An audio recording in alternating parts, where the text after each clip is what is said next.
Hello everyone. This is not a story for the faint of heart. Today, we will be stepping into the darkness of the most gruesome cases, where evil not only exists, but also leaves bloody and haunting traces.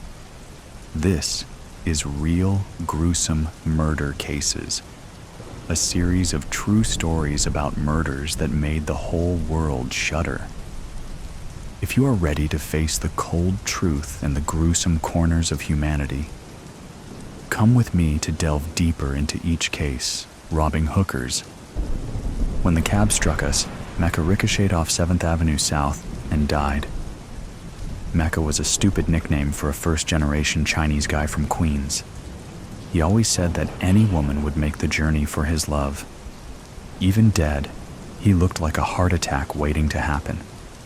Maybe he lost control of the motorcycle because of a heart attack. Overeaters should not be getaway drivers. A siren wailed. There's always a siren in the city. But Mecca was past that siren's help, and me, I didn't want it. I picked up the bag and limped toward the Bowery. Star. At home, I sat by an open window, swatting gnats and biting my tongue as rubbing alcohol seeped into the gashes on my knees. Garbage wafted in the breeze. Everything surrenders during summer in the city. It would be my luck to rob an in-call service, then die from an infection caused by a motorcycle wreck during the getaway. A small bag of clothes and the money sat by the door. I had planned to leave for Port Authority right away, but surrendered to the Chinatown futon instead. When I woke up, I opened another beer and wondered about the protocol for riding a bus cross-country drunk. What the fuck? It's not like it's first-class transportation, or like they'll ask me to drive. I can be drunk, I thought. But I definitely needed to shower because I'd kill anyone who sat next to me on a bus, smelling like I smelled. Jesus Christ, heading west is always such a big deal. Seems like no one ever heads west without someone dying, I thought. I still think that. Mecca drove like a maniac the first night we met at a bar in the East Village. I needed someone to buy me drinks. He said he'd buy me dinner too. The bike flew toward the West Village like a shooting star that sizzled to its demise at an outdoor cafe full of hopefuls searching for a spark or some such fuckery. He slurped a lot of fettuccine. I sipped a lot of Chianti. You were a Soho boomer? I couldn't care less. Really, I couldn't. But he was buying, so I pretended to care. Yeah, a loft baby. My parents own a laundromat in Flushing, and they gave me money to invest in a .com, which went under. Then they gave me money to open a skate shop in the East Village. It's high roller. I ball. You skate? Fuck no, but I don't have to. I just have to make sure others do. What does your beautiful self do all day? Temperature. As a receptionist mostly. I cater sometimes. I studied art, painting and drawing. A few years ago, I was featured as part of a new artists show at a gallery. No one bought anything. Then 9/11ths, the gallery closed. Hey, maybe you can draw some designs for the shop. You sure you're not hungry? Eating kept me from getting sloppy drunk and forgetting. I raised my glass to not eating. He pointed his fork. Sauce splattered my nose. You need to paint and shit. Be an artist and shit. Let's make you one and shit. Star. A few months later, his shop closed. Temp jobs ceased. It was the second September 11th death toll. Mecca, a baller no more, depended on family money to survive while buying me groceries, carrying the bags up 6 flights while I rearranged cabinets to make room for all the things he liked to eat while hanging out at my place. You like these?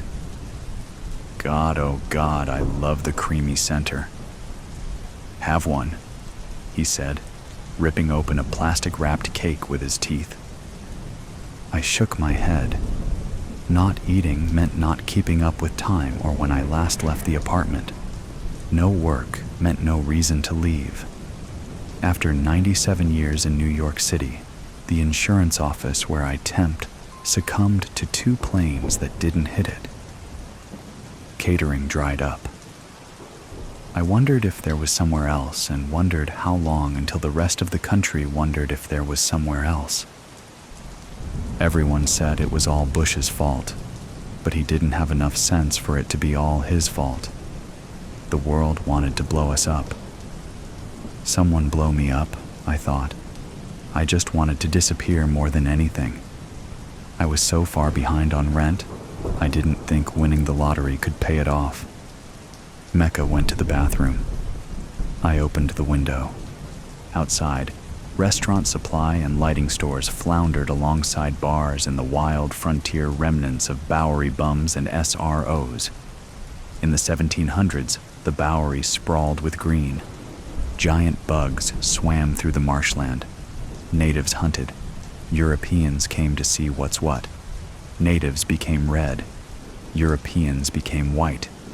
Everyone saw the colors of the faces instead of the colors of the land. The swamps dried up and the buildings built up. People died. People were born. They died. Bugs survived. I flicked one into the frontier. A little girl looked up and flipped me off. Mecca approached from behind, sniffing my hair. I moved to the futon. He got another cake. Hey, so, do you remember how I told you that sometimes I go to that place in Midtown? Well, I talked to the owner. She needs help and you need rent. Help at the poker game? Like serving drinks? Or dealing cards? Yeah, well, funny thing is, there's no poker. It's pussy. It's an in-call service.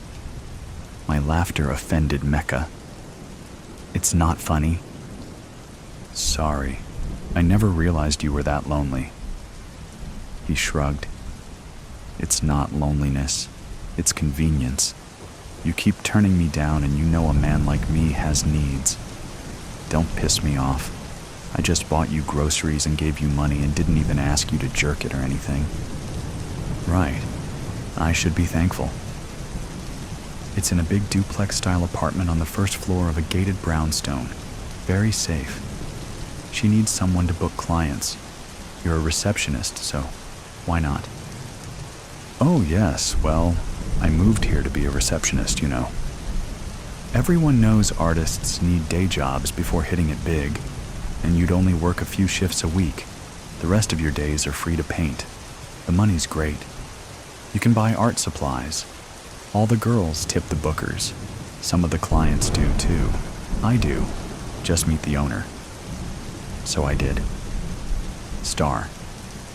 2 days later, I met Tiffany's Diamond at a Mexican place in Hell's Kitchen. Her skin reminded me of an avocado. She spewed guacamole when she spoke, which was often. You know how it is. Us career women can't trust small-time bitches with the books, plus we gotta watch our men. Jesus, ain't it awful? How many times did one of my true loves spend my money, then turn around and tell me to fuck someone for more? Glad I run things now. I really did not have a reply for that, so sipped my beer, hoping a nod and a smile sufficed. Cops and politicians are some of my best clients. I have top-notch security, too. You'll be safe. Coming in as a phone girl shows initiative, and if you want, you can take some clients, too. You got a not-so-hard look that men like for the girlfriend requests.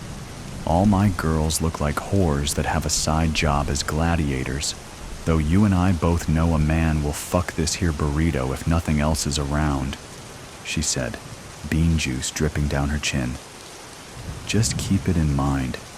For now, I'll show you how to know who's a legit client and who's not.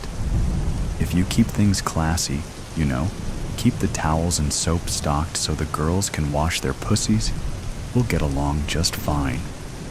She smiled, trying to use one of the tortilla chips as a toothpick, then ate it. That might be the moment I decided that I hated her. Tiffany's Diamond, a hooker without a heart of gold. Star. She used an intercom for clients, and they had to provide a password after buzzing the apartment. The work was okay for a while, but I kept wondering about that somewhere else. When I realized that she didn't use cameras and she didn't plan on replacing the security guy she fired for eating her leftover guacamole, I decided to rob her. I knew where she kept the cash. I knew where she kept her guns and knives. I knew Mecca would help me because his first-generation parents were tired of his antics. They worked hard. None of us did. Star, Mecca, and I waited by the gate for someone to exit. Then we waited for someone else to come out of the building. We acted like we'd been looking for a key, then walked in, sliding ski masks over our heads as we approached the door. When one of the girls brought out the garbage, we forced our way in, shoving everyone into a bedroom. Tiffany's reached under the couch cushion for her gun. I knew the gun wasn't there because I moved all the weapons the last time I worked. Mecca shoved everyone into a bedroom and told them sit on the floor, heads down, while I emptied out the cash from the hiding spots. I had to keep an eye on Mecca too, because he was so nervous that he forgot to pack 2 helmets. The gun shook in his hand. We had agreed not to talk. Then he talked, and even worse, he said my name. "Let's go, Lori." I knew Tiffany's heard him. As we ran out the door, she said, "I will blow off their fucking heads." But we had her guns, and we were gone. Star, I never said anything to Mecca about saying my name. There was no time. I hoped he didn't know. I hoped he died a hero in his own mind. He thought he was helping me, and he died thinking I'd show him around California. And honestly, it was my day off. And I'm pretty short, so it's not like it would be that hard for even Tiffany's to figure out I was behind one of the ski masks. So there I sat, everything done poorly, planning a new life. The sunlight bouncing off an illegal cable hookup on a roof across the street got my attention. Soon, such second-rate sunsets would be a memory. I decided to shower. California, here I come, right back where I never started from. I sang to myself, painting on the beach, working in a bar. It could be good for me. Gonna do it right this time, I thought. The thought didn't last. A sharp whistle pierced the air. It sounded like a piano falling in a cartoon. I ran to the window. Traffic lights blinked. People screamed. On the sidewalk, a man and woman cowered. "What was that?" the woman said. "We should call 911, he replied. "I'm calling. Are you calling? My call's not going through. It's September 11th again." My phone works. Besides, it's August. Can't be September 11th. Then it's August 14th. August 14th is the new September 11th. An old man stumbled off a stoop. "I got a weather radio. It's a power outage. Other cities got hit too. I'd rather go through 9/11 again. At least I didn't lose my window unit then. It's 900 degrees, and I gotta listen to you monkey fuckers." A woman walked toward the old man. "You sick son of a bitch. My mother died in the first tower." "Aw, I got a dead mother too. Typhoid fever epidemic of 1812. The arguing continued, but I had no time for it. I wished I could take a plane, but they would be backed up for hours now, and all the 9/11 security made them too risky anyway. A power outage meant no subway and a cab nightmare. Maybe I could hitch a ride to Port Authority and just wait for the buses to start rolling again. I had already robbed someone and watched Mecca die. Hitchhiking was the least of my worries. Still, I had left the guns with Mecca. Suddenly, my landline rang. Hello. I keep saying that cell phones are just a fad. Look, here I am calling you from a payphone during a blackout while everyone else is jamming up the towers. People act like those things are something, but mark my word, they'll be gone by 2007. There's nothing else you can do with them but listen to them fail during an emergency. Cigarette smoke never sounded so serious. That was odd to me.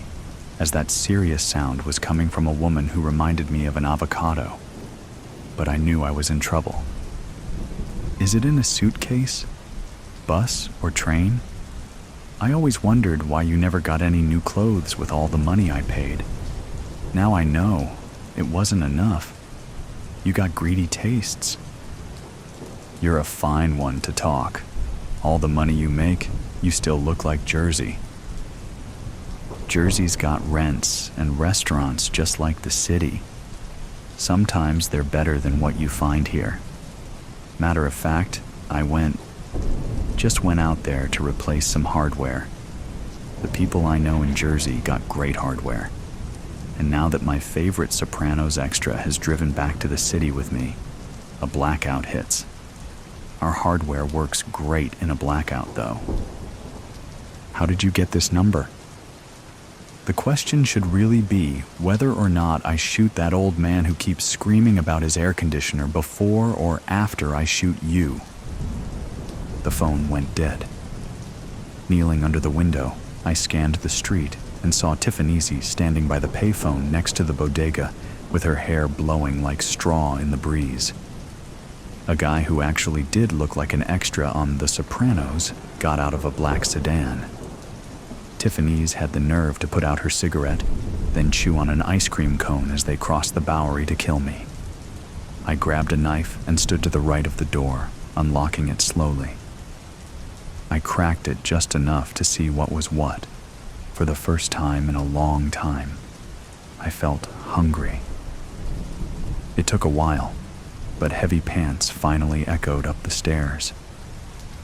Why do you always have to hire people that live in 6th floor walk-ups? The man said, leaning on the banister. Good God, I can't kill anyone until I catch my breath, Tiffany said. I flung open the door with the blade down and plunged the knife into the extra's back. He tumbled down the stairs. I turned and came face to face with that ice cream cone. Only then did I realize I needed 2 knives. Killing isn't as easy as it looks in the movies or even on the news. It requires planning to do it well. Tiffany's didn't even have her gun out, and she was dumb enough to warn me she was coming. But living as I live now, I know that the criminal mastermind is a thing of fiction. Most criminals suffer from egos, not masterminds. Crime, or life, just comes down to thinking you can take and eat and move on. I decided that I was ready to move on and find out about that somewhere else. I shoved her against the wall. White powder glistened on the edge of her nostril. The ice cream fell to the floor, which probably infuriated her more than anything. She growled. I growled, sinking my teeth into her nose. Her nails pierced my scalp. I pulled back and wrapped my hands around her neck, then squeezed until she died. Maybe I should say more after all these years, but that's how I think of it, because I can't think about it. I ran back into the apartment and grabbed the money and bag. I realized that I needed something to help carry them because of the blackout, so I grabbed my mini grocery cart. If I could roll a mini grocery cart from the Bowery to Port Authority, I could find that somewhere else. I told myself to put 1 foot forward. I didn't look at the extra when I passed him in the hallway. I just kept moving. Manhattan's easy to walk, I thought. The blackout won't last forever. I can disappear, I told myself, wiping sweat from my eyes. All I have to do is endure one hell of a bus ride with a few stops in between. Around 6th and 8th, a bodega owner stood in front of his bodega, passing out all sorts of goodies. He waved a can of beer and a sandwich at me. Where are you going? I'm disappearing, I said. How wonderful for you. Here, you have to take something. I can't run the register or anything. Just take it. Other bodega owners did the same thing, so when the buses started rolling again, I did ride drunk. I managed to disappear from everyone but myself. I have moved so many times, looking for some place. Wherever I go, I waft in with a look like a girlfriend and leave a stench like garbage. Kill the messenger. Sweetie, look, this was just delivered. It's from... My wife reads the card while unboxing the birthday present, peeling off red gift wrapping.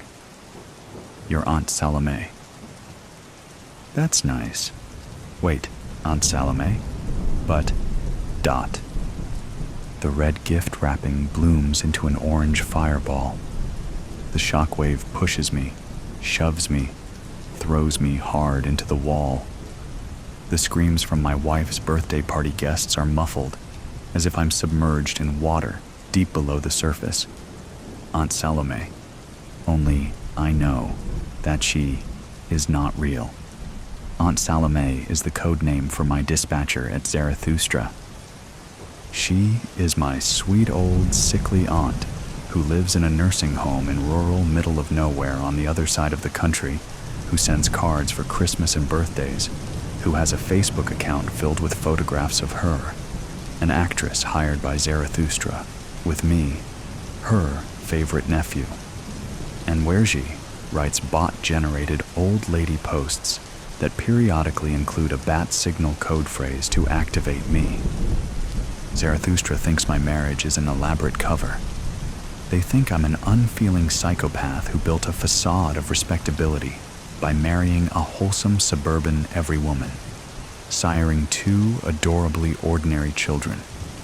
Zarathustra thinks it's all a front, and they're right.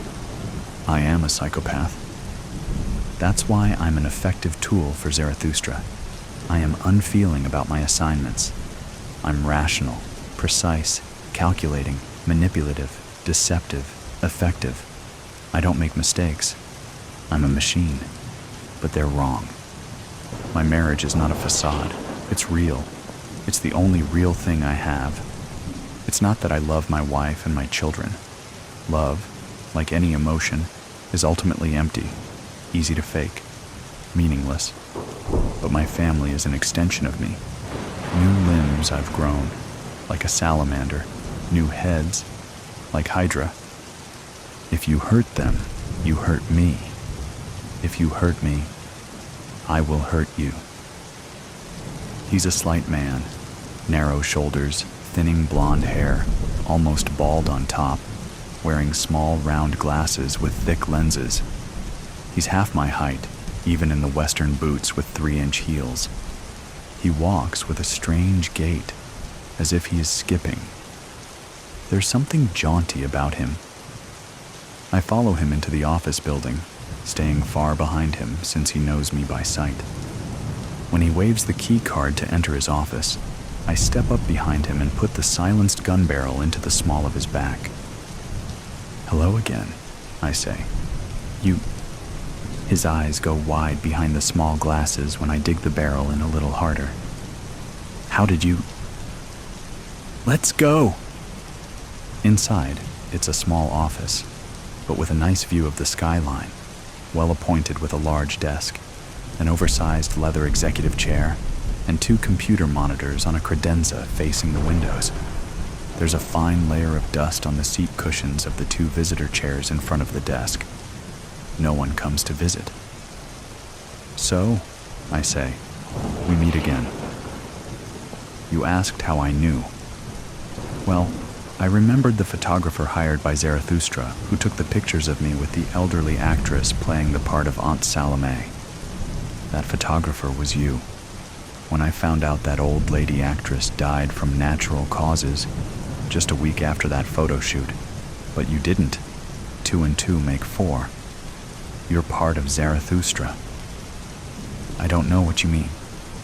Zarathustra? I assumed you were a flunky, but that you could lead me to the next rung on the ladder to get to my handler. But now that I see this place, clearly, you are more than a flunky. I think you're Aunt Salome. Aunt Dash, you're my handler. Sit down. He sits down behind the desk. I keep standing, gun pointed at him. Why did you kill my wife? I didn't. Let me rephrase that. Why did you order the killing of my wife? Please, I didn't... It had all the markers of Zarathustra. In fact, it's the way I would have done it.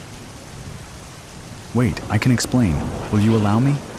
He points, index finger over his shoulder, to the computer monitors. I have a message pre-recorded for this specific situation. It's from the leader of Zarathustra. The leader? Yes. May I? I nod. He swivels the office chair, turns his back to me, brings up web page, completely blank, except for a single open field and the text. Enter password, Z9 asterisks. What's the password? I don't know, but I've been told that you do. He lifts the wireless keyboard from the credenza tray, swivels, and slides the keyboard across the wide expanse of the desk. I shift the gun to my left hand, still pointing the barrel at him. Yes, I do know a password that begins with Z9. The thing is, I'm the only one who does.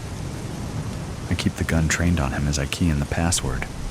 As soon as I enter the password, a video starts playing, and there he is, the leader of Zarathustra. My face. Congratulations, says my face in the video. The sacred game is at an end. The festivals of atonement are over. Since you're watching this video, you're ready for the next step. It's time to take out the middleman, kill the messenger. I shift my silenced gun back into my right hand, but I hesitate. Go ahead, my face on the video says. You don't need Aunt Salome anymore. A feather-light pressure on the trigger, a sound like a cough, a puff of smoke from the barrel, and there's a hole in the little man's forehead. His head snaps back, and he slumps over in the office chair. Aunt Salome is dead. The middleman is gone. The messenger has been killed. My face says, now it's just you. Only you. All you. As it always was. You decide, as you always did. Only now you know that it has always been you making the choices. What's your next assignment? Who's your next kill? The screen goes blank. Outside the window, the skyline, the tall buildings full of people, the Interstellar murder hobo, First Trooper Lundgren Morrissey, constabulary grid. 7H6 of Earth's solar militia woke drowsily from what felt like a thick fog tinged green with a mild sense of nausea. He wasn't uncomfortable, but understood the night was over, and his hangover was coming, slowly creeping into his body from a distance. What did I do last night? I remember the girl Adrian sent, and drinking, so much drinking. He didn't feel much concern over his lack of memory. It wasn't his first blackout. Some memories always returned, and there was the footage to look forward to. He furrowed his brow as slowly growing behind his eyes, expanding over the top of his head. A headache made its presence known. It grew rapidly into a solid thump, forcing a hot gush of saliva flood his mouth, literally blushing his face with heat at the same time. Unable to control his own body, he rocked upwards to vomit, only to find himself restrained by the wrists above his head. With a viscous blub, the vomit tried to project, only to flop back into his mouth, down his chin, neck, and chest. This just induced another almighty heave, this time sensibly spilling it to his right. It pooled against his cheek. He slowly turned his face to the left in a lethargic bid to find reprieve. He took a moment to catch his breath and tried to open his eyes. The room was pitch black, and he questioned whether he had opened them at all. What did I let myself get into last night? He tried moving his legs, and found them restrained as well. Ugh, enough of this. Hello, he croaked, his throat dry. The vomit had settled in the wells of his body weight, coating the back of his neck, sticking viscously to his right cheek and chin. He was getting annoyed that the girl had left him like this.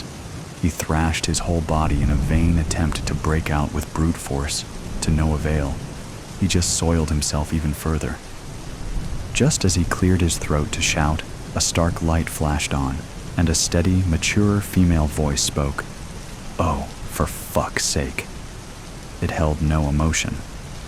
"I guess we'll need to clean this up before we begin. You drank too much. My dosage off." Lundgren tried to get a look at her, squinting his eyes against the light, exacerbating his headache. She was small, no taller than 5 feet, and very slight. Definitely not the girl Adrian sent. He didn't recognize her at all, but only really cared to consider his odds. "I have the advantage.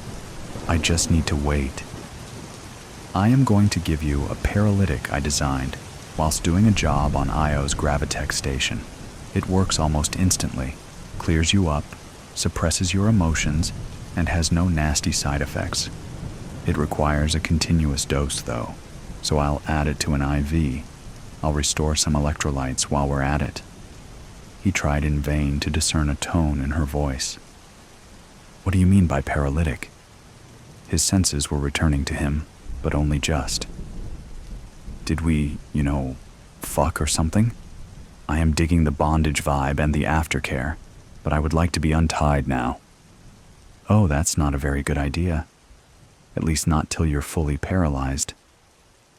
The matter-of-fact tone sent a slight shiver down his spine. "And no, we didn't, fuck or anything. The mimicry of his voice we perfect for tone and inflection. I need to clean you up, and to do that, I need to untie you. To do that, I would feel better if you weren't able to move. I trust my logic is clear." Lundgren considered his cool head under pressure a source of personal pride, which is why when panic started to tighten his chest, he was totally unprepared. His body froze as she stepped closer with a needle and IV bag in hand. He had no clue where they came from. It was like they had just materialized. He blinked to clear his vision a bit more, and watched as she deftly penetrated a vein on the back of his right hand with a needle, just as matter-of-factly as her words dug into his heart. She pinned the tube to his wrist with a programmable medi-strap and hung the bag on a hook on the wall. "What do you want with me?" he asked, craning his head to take a look at his surroundings. It was a stark white room with a titanium water cylinder, a sonic hygiene basin and workstation to his right. The roof was made entirely of large rectangular light panels, and there was an assortment of hooks on the wall. There were no other items in the room. She didn't answer his question. "Both the paralytic and IV will take effect soon. Then we can begin." "What's the rush?" he asked. She smiled softly, locking eyes with him. "We're on a schedule." "How long have I been out?" "Oh, about 3 hours, maybe a bit longer." Lundgren noticed the first hint of emotion. Excitement? "Just long enough for me to drug you and get you here. I must commend you on your choice of location. Ganymede really has very little law enforcement." "Where's Adrian?" "I don't find this funny anymore." "Adrian's busy, and you are right to not be amused." She chuckled. It was soft and deep. "Did you know I walked out of that bar with your body draped over my shoulder? I just got into my shuttle and no one said a word. We are on the far side of Ganymede right now, in an uncharted crater. If you wanted to scream, no one would hear you." Lundgren was not ready to accept what he was being told. "I call bullshit on that." He even managed a laugh. "There is no way you could have carried me out. Look at you." He gestured at her with his eyes only. The paralytic really did work fast. She just smiled. "You are understandably confused. I suppose I could clarify by getting to the point." She closed her eyes as if she genuinely considering how to continue. As she opened them, she looked him right in his eyes. "I understand all of Earth's troopers are educated on the interstellar murder Hobo." Yes. He didn't just know, he was obsessed. What do you know? She asked. Detailed but concise, please. Like reporting to a superior officer, the information spilled from Lundgren. He felt almost eager. The IMH is generally considered to be a multi-generational serial killing syndicate that has been in operation for over 300 years. It was founded by a Vehestian smuggler from the sweep system named Kovai Nistrol, who hasn't been publicly cited in over 370 years. The MO and appearance of the killer has never changed in all that time, and we know that Nistrol was a questionable character. We suspect cloning. Considering the average Vehestian lives about 175 years, we think the torch has probably been passed 3 or 4 times. Lundgren paused and considered whether he should be feeling a little more frightened. There was certainly some anxiety, but it felt distant. He couldn't help but admit that she really had designed quite an effective little paralytic. The irony that his face remained unaffected, whilst the rest of him, both physically and emotionally, felt numb to all around him, hadn't escaped his notice. Please continue, she instructed. Lundgren didn't know when he had surrendered the intimacy of eye contact. He simply found staring at a ceiling of lights more comfortable. She was on his right, calmly adjusting the bed, holding him prone to a 45-degree angle. Clearing his throat, he continued. Thus far, we've confirmed 715 kills over 67 separate planetary systems right across the Milky Way galaxy. It is the only criminal case that has ever experienced galactic collaboration from all 89 systems' recognized law enforcement agencies. The most astonishing fact is, other than the footage, we have literally no other clues or evidence to build a case with. Is that all? She asked quietly. He looked at her through the corners of his eyes. She was over by the water cylinder, attaching a long hose and shower nozzle to a valve on the side.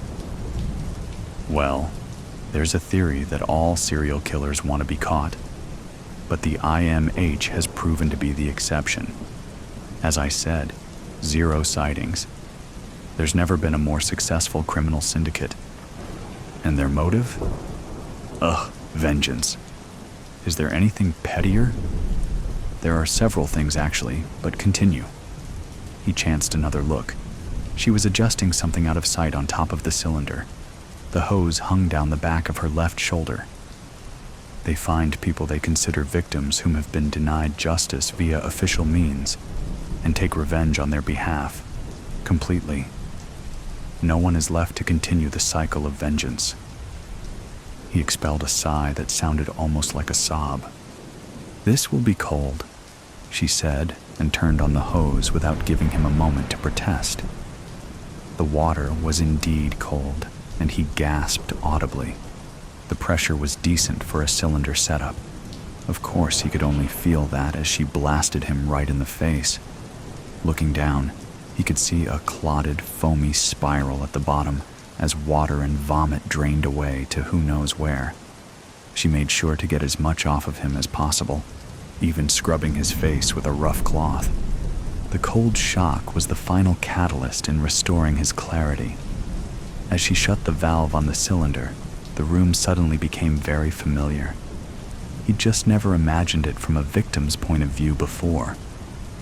The water cylinder, 5 feet tall, should have been the first clue, but the wide-rigged medical bed, the stark white walls and various fixtures, this was the IMH's killing room.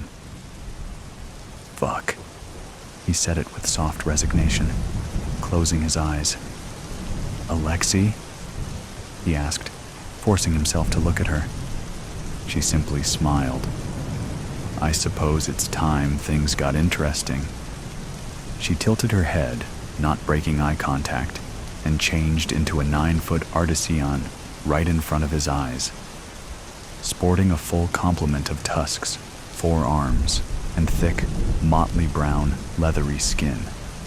With 2 enormous hands, she grabbed him by the chest, and with another, she deftly undid the restraints that held his wrists. He couldn't feel them. He simply observed their lifeless flap in his periphery. Careful not to disturb the IV and needle, she gently rested him forward, cradling him in 2 of her 4 hands. Hanging as though over a horse's rump, with his face facing towards the metal floor, he noticed rivets. With a free hand, she flipped the valve back on, and he felt the cold water blasting the back of his head. She made sure to get every last scrap of mucus, alcohol, and tiny chunks of stomach lining from his hair. He heard the telltale pattering of water blasting plastic as she cleaned the bed. Once done, she pinned him back against it and quickly lowered him into a horizontal position. She morphed back into her previous form. She wasn't young, but he couldn't fathom any sort of age in her either. She was certainly beautiful. She proceeded to gently tie his wrists back up above his head. It took the lock clunking loudly into place that brought him back to his senses, just enough to ask, "What are you?"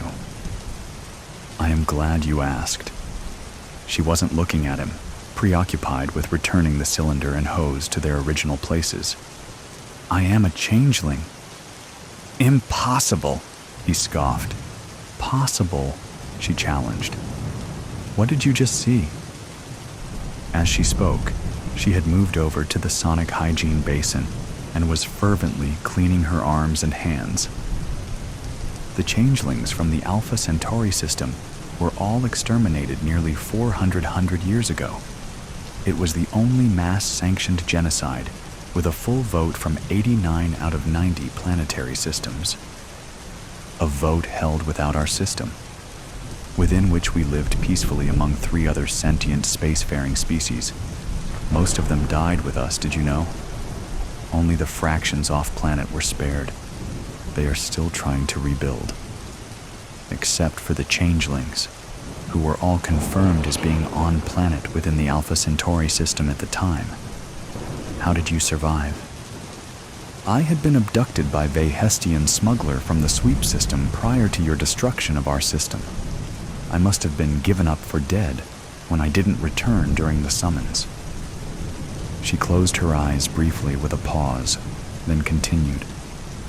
I certainly felt the yearning to return. It was incredibly painful. To be called home on such an instinctive level, to then be unable to return due to my unlawful confinement. She took another pause, but made firm eye contact, compelling him to remain silent. It nearly killed me, and it should have. With the destruction of my home world, the cosmic link compelling us to return each Centauri century was severed. As such, I survived. Is that why you kill? It's just personal vengeance all along? He felt comfort in the scorn he was able to insert in his tone. She laughed softly. No, it's not even why I started killing. That honor rests with the smuggler who repeatedly raped me every night for 12 years, which was how long it took me to build immunity to his variety of custom sedatives, by the way. He was guilty of other crimes, but I digress. I slowly tortured him to death, probably 9 years after being severed from the link. Why do you kill then? He asked as she removed the medi-strap and IV with ease, stowing it out of sight. The effects of the paralytic will wear off quickly. She continued without a pause.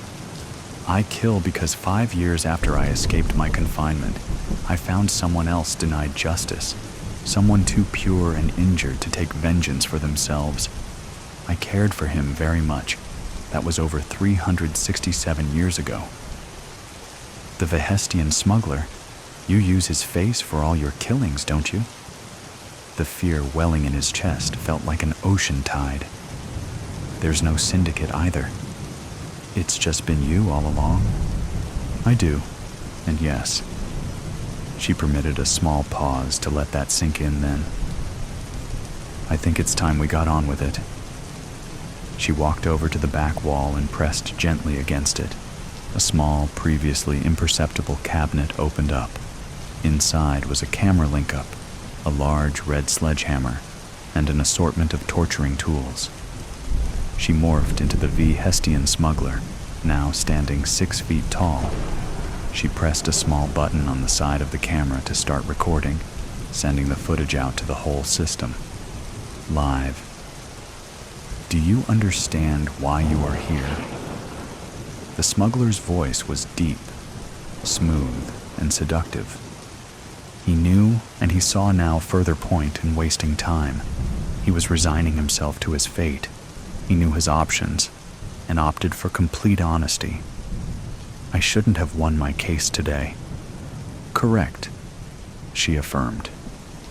And do you recognize this? She held up a small rectangular drive, fitted with an illegal isolation port so the data contained cannot be detected, even when plugged into one of Earth's collection servers, which was basically all of them. Lundgren recognized it on an almost intimate level. Seeing it in her hands was like a violation. It's my diary, he replied, looking straight ahead of him. I suppose you want the encryption key? No, I'm good. I just wanted you and every single one of your accomplices to know I had this. You've all been very busy, with quite a variety of things. The paralytic had worn off completely, and Lundgren was very much aware of his body. The pain, discomfort, fear, and anxiety enveloped him like a landslide. He couldn't stop the tears singing his eyes, nor the sobbing noises of hyperventilation as panic consumed him. With a mighty crack, fire exploded across his left cheek. She had hit him hard.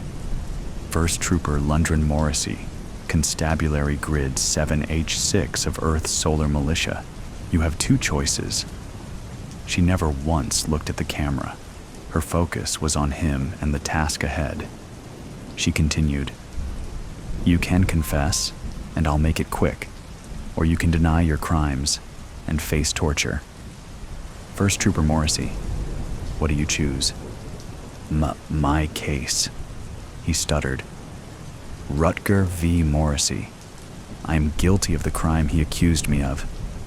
He confesses. He could hear the smile in her voice. What crime was that? What was it that 14-year-old Alexei Rutgar accused you of? I responded to a report of domestic abuse and neglect from a concerned neighbor. When I arrived on scene, Alexei had already been alone for 3 days, with neither food and nor money. His father was dead, and his mother appeared to have run off with another lover. He swallowed, not wanting to continue. You know how this works. Speak, or I will make you. I raped him, okay? He blurted out, and then we covered it up, like we always do. Correct, she said.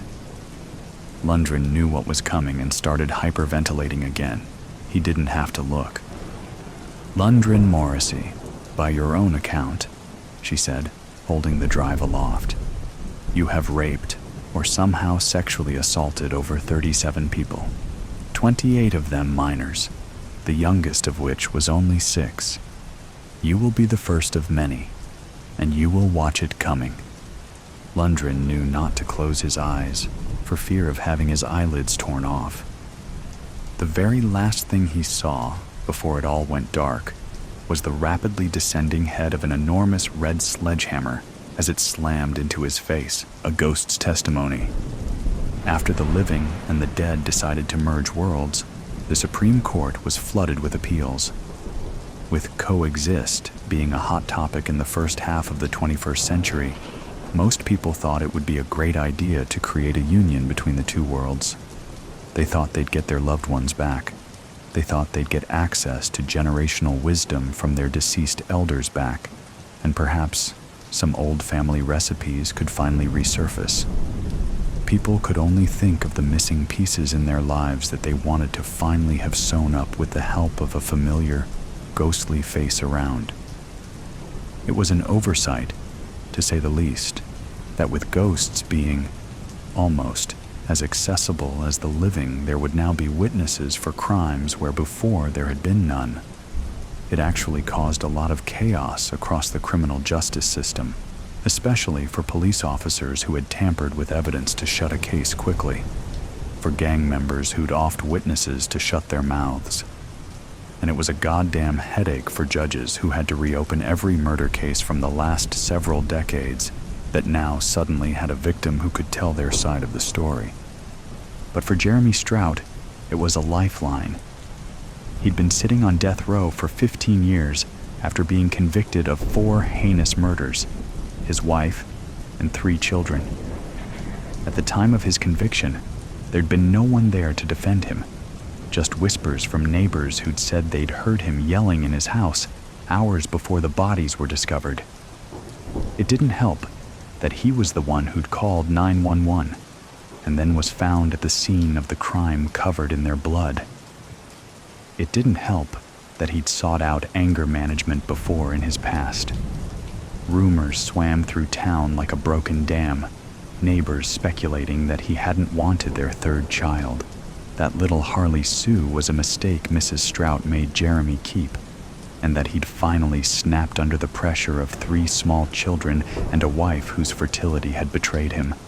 Jeremy had always denied the rumors, claiming that he loved his family. Sure, they had their problems, and he never denied the hardship of not only providing for 3 children under 5, but living under the same roof as them. Nevertheless, he remained adamant in his defense. He would never harm them. Unfortunately, that wasn't enough. Statistically, said the prosecutor, people are more likely to be killed by their spouse than any other person in the world. And of course, Mr. Strout could not leave his children to live after killing Mrs. Strout, because who would take care of the children while he was at work? And if he had not done it, then why so much blood, not only on his clothes, but in his fingernails, wedged between eyebrow hairs and in the wrinkles of his temples? And the even bigger question, if Mr. Strout had not murdered his family, then who did?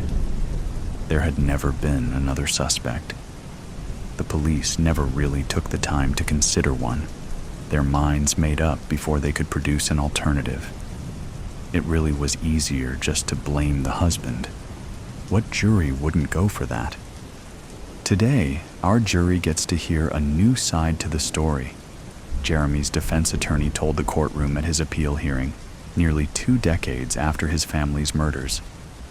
From Mrs. Strout's perspective, Mr. Alcott enticed the crowd with a smile that said he had a secret, one he was eager to share. Attorneys could be a bit performative in their speeches, and Mr. Alcott was no less confident. The union between the dead and the living truly did save some attorneys' careers, as it had not always been every day that they could produce eyewitness testimony that could turn a case on its heel. Some started getting big heads about it, as if they had more power than the judges, and Mr. Alcott's once regular-shaped head was slowly growing in size.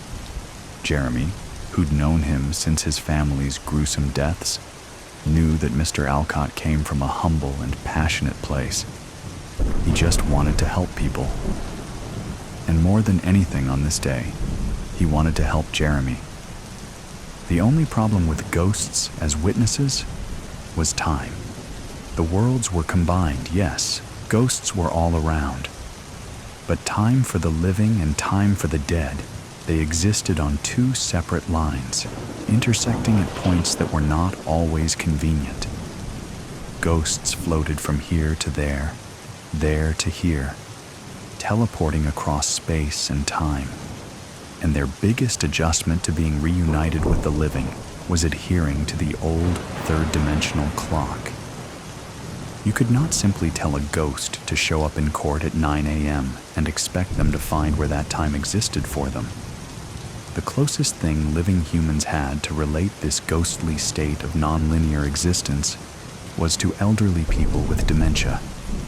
They hopped from place to place, time to time, without any real sense of how they got there. Ghost therapists, a new occupation created by the psychologists, blended a team of living and dead to try to help condition ghosts into grasping the concept of earthly time.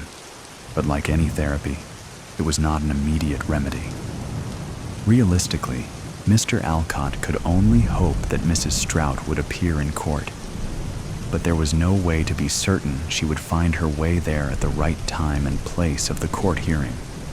Yet still, he spoke as if there were not a single doubt in his mind. Today, we will get to hear an eyewitness account of the events that took place on October 26, 2023, from one of the victims' perspectives. And how grateful are we that it is now possible Mr. Alcott turned to face Jeremy Strout, seated at the defense table, shackled at his wrists and ankles, both sets of chains locked in place by a hook on the tabletop and the floor. Jeremy was trembling, just as nervous as he was during his first trial, which certainly had not helped his case. He tapped his feet anxiously, and Mr. Alcott took his seat beside him. "Don't you worry, Jeremy. I've spoken to Mrs. Strout, and I know she wants to be here. She feels just awful that all of this has fallen on you. I have no doubt she will find her way here, even with those kids of yours keeping her busy. Who'd have thought dead kids could still be such a handful?" Jeremy didn't laugh, so Mr. Alcott cleared his throat. "She's got a wonderful therapist, Jeremy. They've been working really hard on timeliness so she can be here for you today. He's the best therapist around. He worked so hard when he was alive it nearly killed him. Ha, ha.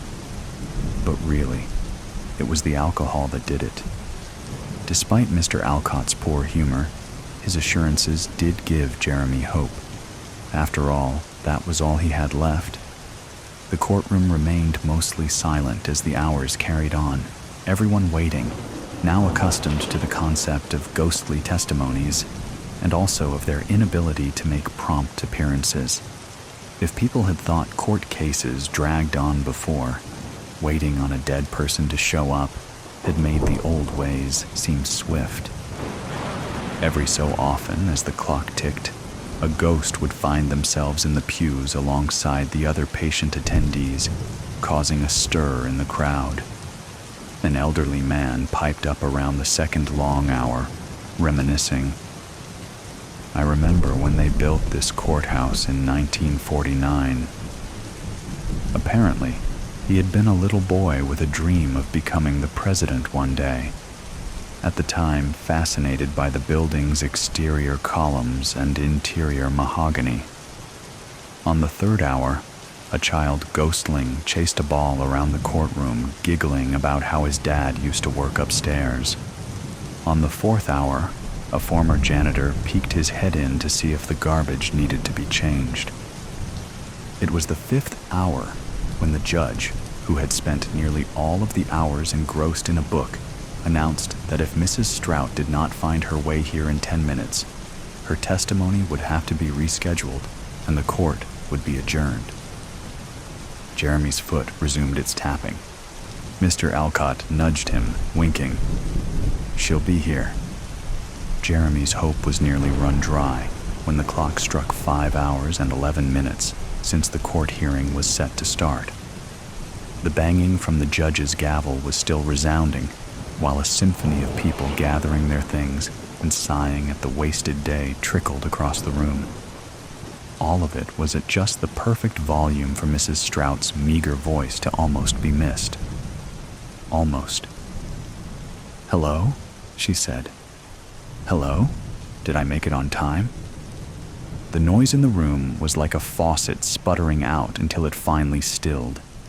Everyone froze in their tracks and turned towards the voice to find an equally meager and transparent figure seated at the witness stand.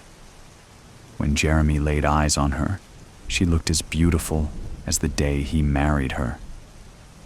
Not appearing in the form in which one died was a feature of ghosthood that all appreciated. "Senora," Jeremy whispered. At her name, the ghost frantically searched for its source. When she landed on Jeremy, relief softened and warmed her face. Jeremy. She smiled. Then, as if her reason for being here suddenly rushed to her mind, she jerked towards the judge, who was still frozen in his half-standing, half-seated stance, considering if he should allow this hearing to take place. "Your Honor, you have to set him free. He's innocent. Please," she pleads. "Senora, where are the kids?" Jeremy asked worriedly. His ghastly wife faced him again. "They're fine, dear. Well, they're dead, but they're fine. They're at the park, playing." Jeremy thought of little Harley Sue, not even 2 when she passed, off at the park playing without an adult. Senora read his expression. "I figure not much else can happen to them now." She shrugged, forcing a laugh. Mr. Alcott, who was already up on his feet, cleared his throat and approached the judge's bench, nodding a hello to Mrs. Strout. "Your Honor, would you please allow Mrs. Strout to give her testimony? We've waited all this time, and if we prolong it any further, we cannot guarantee her appearance again." The judge was tired and hungry and ready to sit on his couch and kick his feet up, but he was also reasonable. He surrendered a sigh. All right, Mr. Alcott," court reinstated. He tapped his gavel, and the jurors all groaned as they found their seats again. "Make it quick, Mrs. Strout. We had all day, but that day is nearly gone." Mr. Alcott turned to Jeremy, giving him 2 thumbs up. Jeremy released all of the air he was holding on to. Mrs. Strout nodded and straightened in her seat, running her hands across her lap as if to flatten her dress. Out of habit, most ghosts seemed to retain this gesture. Mrs. Strout inhaled before she spoke. "The day I died, there was a harvest moon on the rise.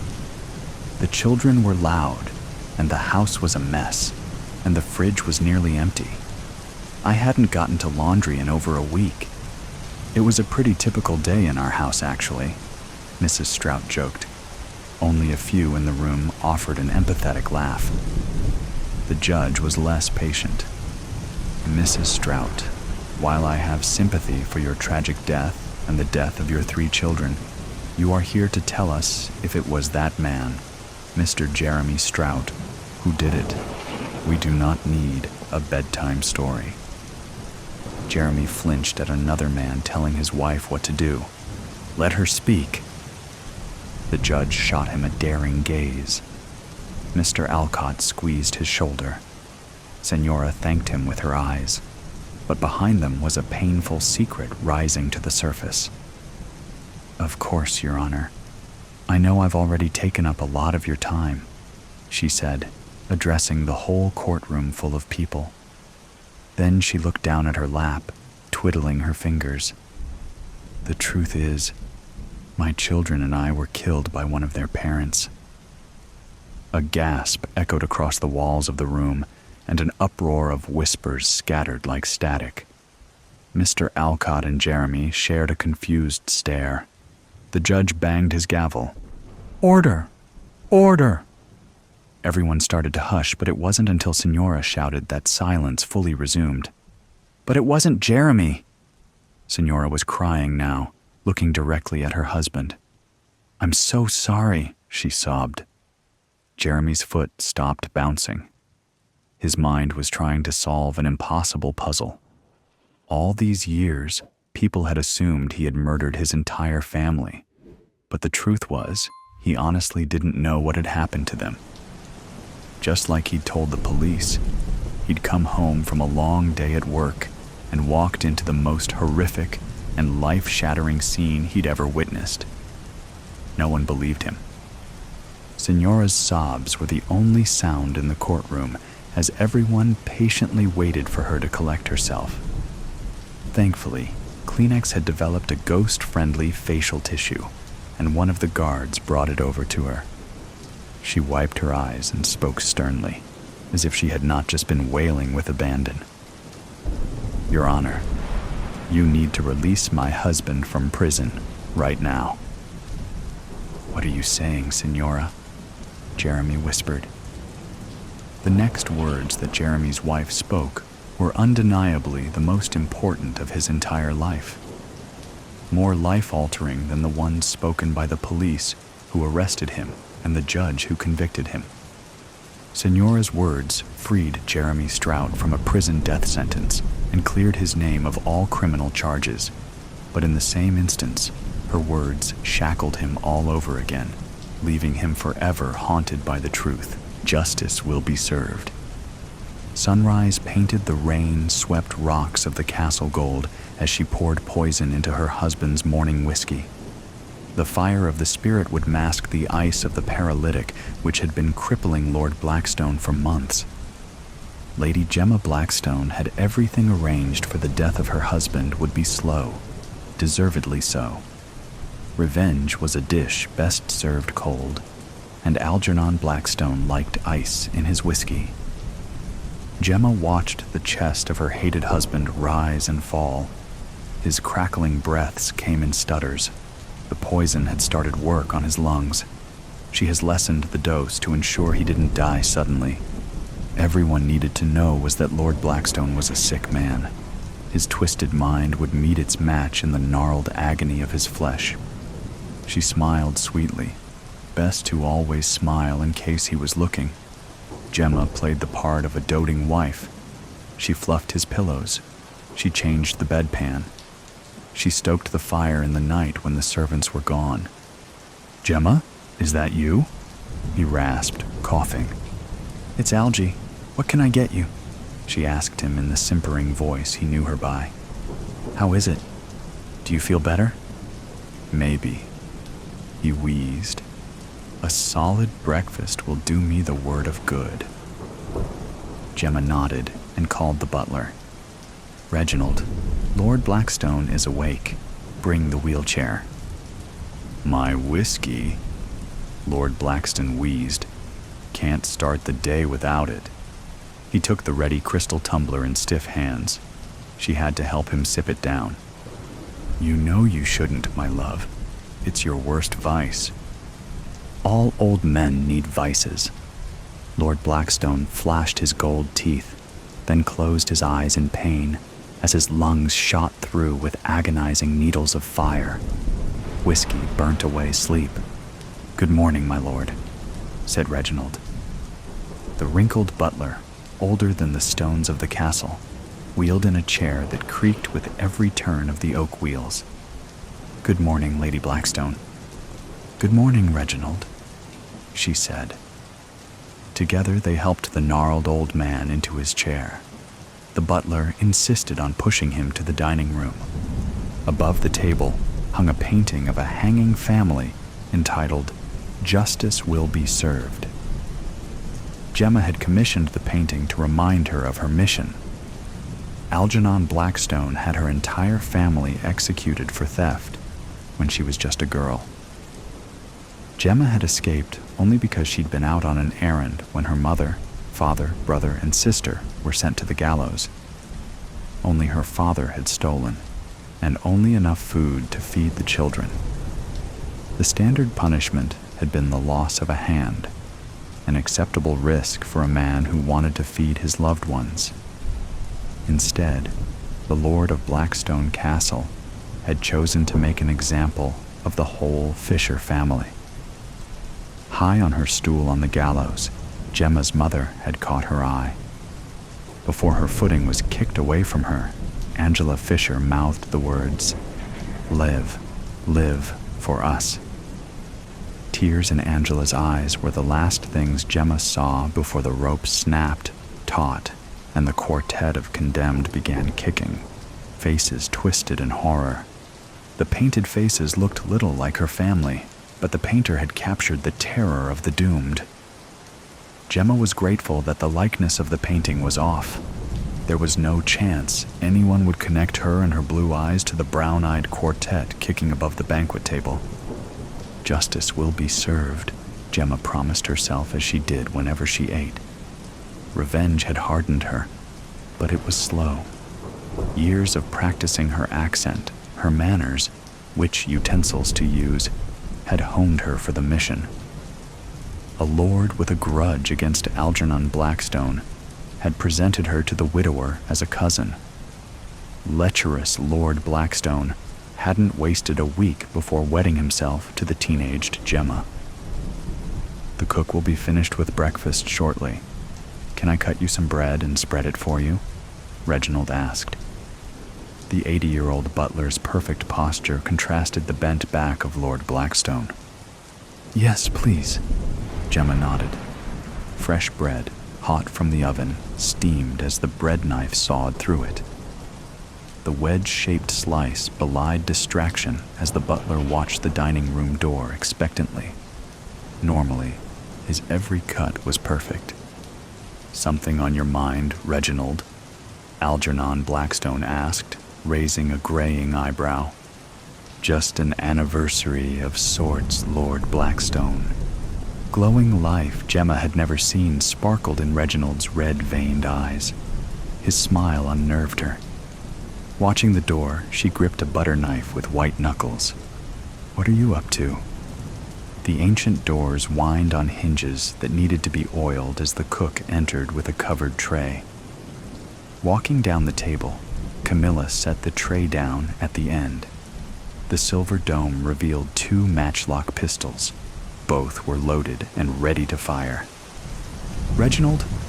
Camilla? What is this?" Lord Blackstone's voice was outraged. He tried to stand, shaking, but broke into a fit of coughing. The butler and cook began laughing. Camilla took both pistols, handed one to Reginald, and aimed hers at Gemma. "Do you remember the girl you had drowned for spilling soup in your lap?" asked Camilla. She waited for recognition in the Lord's eyes. "You don't, do you?" Victory morphed into outrage on the cook's face. "Was my daughter's life so forgettable to you?" "I don't," Lord Algernon began. "Soup!" Reginald yelled. "Spilled soup!" He leveled his pistol at Lord Blackstone. "You could have beaten her. You could have locked her in the stocks. You could have simply fired her. No, you killed her. Our beautiful girl drowned over fucking soup." Reginald's forever gray face was red. Veins throbbed in his forehead. "She was your daughter?" Algernon asked, looking from the butler to the cook to Lady Blackstone. "Our only daughter," Camilla nodded. "Who you killed 20 years ago today." 20 years? Gemma asked, unable to stop herself. "You waited 20 years? He killed my family 7 years ago, and I was nearly done with him." Camilla's gun aimed at her heart as she pointed at the painting above the table. "You commissioned that painting yourself," Reginald said. He waved his free hand at Justice Will Be Served, to remind me of the mother, father, sister, and brother he had hanged. Palms raised, Gemma pushed herself out of the gilded chair she'd been sitting in 3 times a day for years. "Your maiden name was Sinclair," Camilla snarled. "I was here when Lord William Sinclair delivered you to Lord Blackstone." With every word, Gemma saw the old woman working herself up to shooting Gemma. To him, she was as guilty as Lord Blackstone. He hated Algernon. "I told Lord Sinclair my marriage to Lord Blackstone would be his downfall. William was only too happy to help." "I'll have you all hanged," said Lord Blackstone. He slammed a gnarled fist into the table and winced. Convulsing, he clutched at his chest. "You'll never hurt anyone again," Gemma told him. "I've been seeing to that for months." She turned to Reginald. "I've been poisoning his morning whiskey." "What?" said Lord Blackstone, the butler and the cook as one. "It's no coincidence he can barely move," said Gemma, looking from Reginald to Camilla. "It's the poison." "You told me you believed in justice," wheezed Algernon Blackstone. "I do," said Gemma, her face releasing all of the anger she'd held in for years. Justice for my mother Angela, for my father David, for my sister Alice, for my brother Darren, all murdered so that you could make a point. She prodded his chest. His hand moved to catch her finger at a snail's pace. There's poison in my Janelle No. 5 perfume. I've been adding a drop to your whiskey since I bought the rat killer from a farmer at last year's summer fair. He stole from me. I had to set an example, said Lord Blackstone of her father. Do you know how many one-handed thieves there were walking about in the town, making a mockery of justice, of the law? He looked at the painting, unrepentant. He gathered his resolve. Then you should have whipped him, locked him in the stocks, banished him. Gemma's voice was colder than the iron bars on Blackstone Castle's windows in midwinter. I have a responsibility to uphold the law of the land. A liar like you could never understand. Lords maintain order, otherwise there would be chaos. He caught his wife's eye, imploring. It was nothing personal, Gemma. I didn't know you. That's the problem, Algernon. It's never personal. Life means nothing to you. Their daughter meant nothing to you. Lady Blackstone waved a hand at the butler and the cook. It's personal for us and everyone who's had their life destroyed by your twisted vision of justice. You're serious, aren't you? Reginald asked. Camilla, take the gun. I have to know. He handed his pistol to the woman who had prepared every meal Algernon had eaten for 20 years. His coattails flicked as he flitted through the dining hall door. His footsteps retreated, clattering along the flagstones. Gemma, said Lord Blackstone. Desperation was writ large in his bulging eyes. You've been my wife for 5 wonderful years. I've loved you with all my heart. I've had the hard task of keeping the peace in these parts, but I've never meant you harm. Gemma, I love you. Please don't do this. He pressed his palms together. In the name of God, spare me. God? Gemma scoffed. Love? She slapped the table, giving Algernon and Camilla a fright. You would have hung me with the rest of my family if I hadn't been checking the family crab traps. I returned to find my entire family on the gallows on your order. I watched them hang because you had decreed it. Tears of anger ran through her powder makeup. God may have said, "Thou shalt not steal," but I'm sure he gave precedence to "Thou shalt not kill." You have a lot of blood on your hands, Lord Blackstone. At his title, Gemma turned on the stately accent which had been slipping as she told her story. Don't think I trust you, said the cook to Lady Blackstone. I've watched you playing the doting wife for years. I've seen you fawning over this monster. I've heard you praise his firm hand for the law. The gray hair of the old woman was slick with sweat that beaded on her forehead. That's all it was, Camilla. An act. You must have known my mother Angela, and me. My name is Jenny Fisher. I lived in Blackstone until the day he hung my family. I ran to Winshore to escape. I learned to copy Lord Sinclair, working in his kitchen. I learned the way the gardener poisoned foxes and rats. I formed a plan. I convinced Lord Sinclair to pass me off as his own to spite Lord Blackstone. Jenny Fisher took a deep breath before her next admission. Then I killed Lord Sinclair. What? Algernon turned to look at her. A murderess in my bed all these years. I was in good company as far as that goes, Jenny said coldly, the lesser of two evils. Lord Sinclair was no saint himself. She chewed her nail as the sound of Reginald's perfectly shined shoes returned. I don't know what's in this bottle, said the butter, holding up the exquisite green glass. But it's not perfume. It's certainly not Janelle No. 5. None of it touched you, did it? Jenny asked. A drop is dangerous. 3 is death. She's telling the truth? Camilla asked. The gun aimed at Lady Blackstone lowered from Jenny's heart to her stomach. This is too much. Lord Blackstone has no shortage of enemies. That's no secret. Reginald took a gun from his wife and sat heavily 5 seats down from the lord and lady of the castle.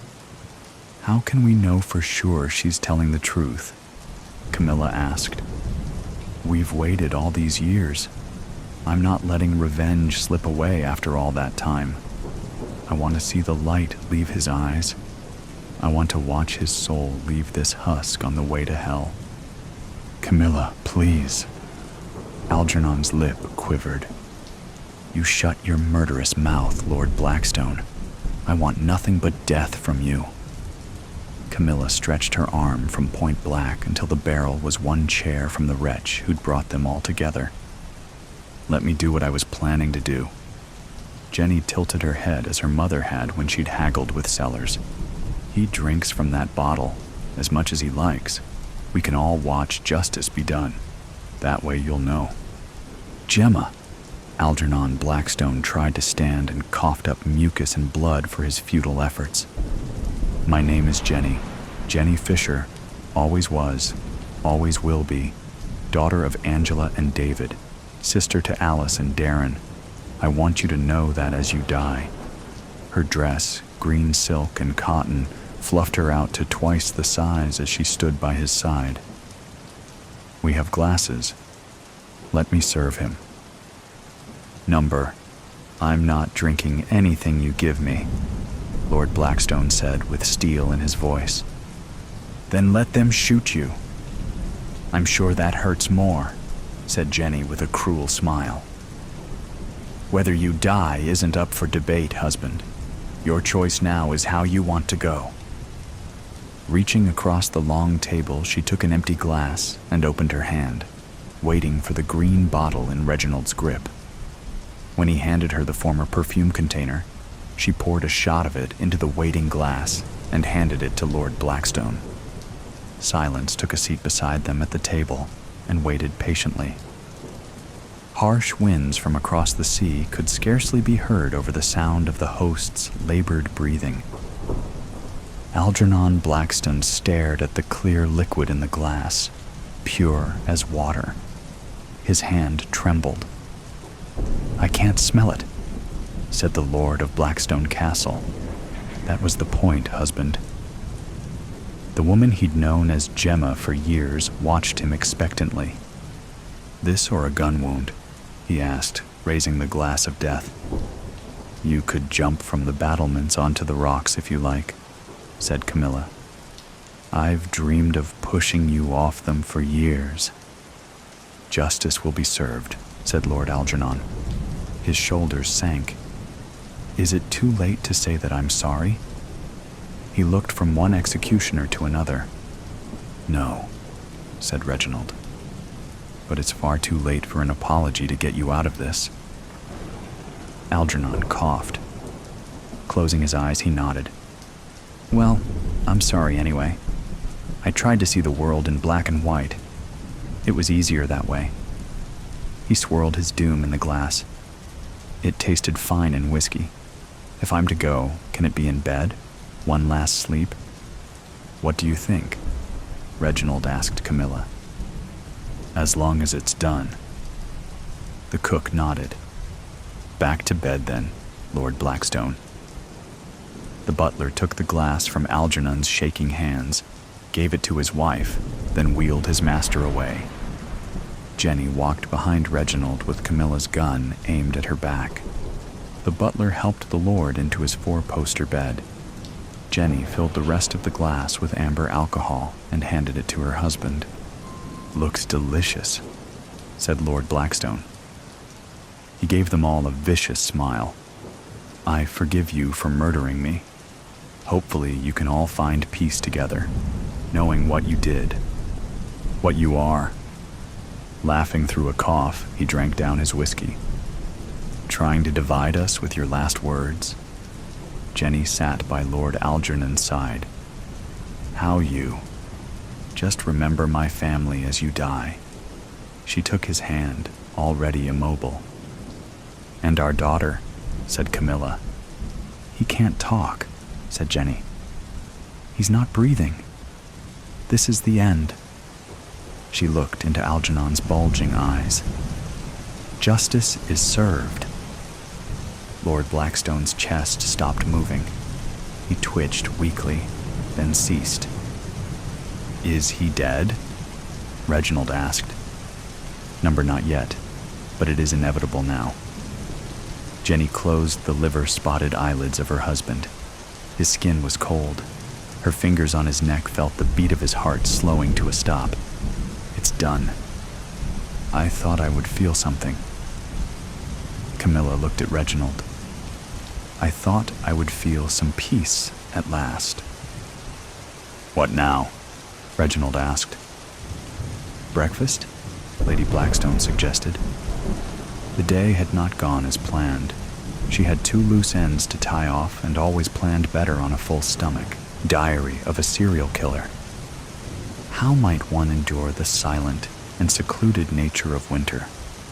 Be the bear, enter a deep cave, and dream, dream, dream. Jacqueline Suskin. I probably shouldn't be writing this, but oh fucking well. When the most precious thing lodged in your heart is ripped out and crushed by an unthinking alcoholic asshole driving with a revoked license, you do things, unimaginable things, and not just burying your beloved 8-year-old son, which was not on my shitty life bingo card, OBVs. But life wasn't shitty before. The word should be capitalized, before. No, better yet, the before. Because now, life was rent in two, forever separated by the gaping maw of rage. The before and the after. A fissure of overwhelming grief that quickly cracked, allowing the steaming, boiling lava to emerge from her core. Oh, he would pay, that drunken dickhead. His money won't protect him, not from me. They gave her the codename Mama Bear, but he never imagined that she was holed up in a cave. On a hunch, he came out to the Pennsylvania woods at night, alone. Common sense, and the FBI handbook, would label his actions reckless at best and suicidal at worst. But he didn't fear for his safety. Mama Bear targeted a certain type of prey. Except for being a male, he didn't fit her profile. Funny, they were both profilers. October snuck up behind him, picking up the crisp air, tossing it around. Playing offense, it switched tactics, threw it toward his face, temporarily snatching his breath. He continued to climb, quiet, crunching under his boots, allowing the patches of clearing and the light of the frosted full moon to guide his steps. He'd reach the cave no matter what, so the easy way was the best way. He put his hand in his front pocket, felt the crumpled page of a diary. The paper crinkled like the fallen leaves underfoot. It was mailed to him at his office. This one, and the other entries. He had the sense to turn in the others, but not this one. Well, most of the others. She vowed to herself that she would abstain from killing for a month, or so she wrote. By his accounts, it was day 30. He hoped her undated entry referred to October. At least he would have a day. One day. It was easier than I thought. I would say too easy. But that motherfucker mowed down my baby like a shirtless, beer-bellied jagoff, hurrying to cut the grass before the Buccos game. Maybe it shouldn't be hard. Justice shouldn't be hard. Not in the semblance of a fair world. Leaves skittered and scurried around his legs, tumbling over each other like playing squirrels. He stopped, inhaled deeply.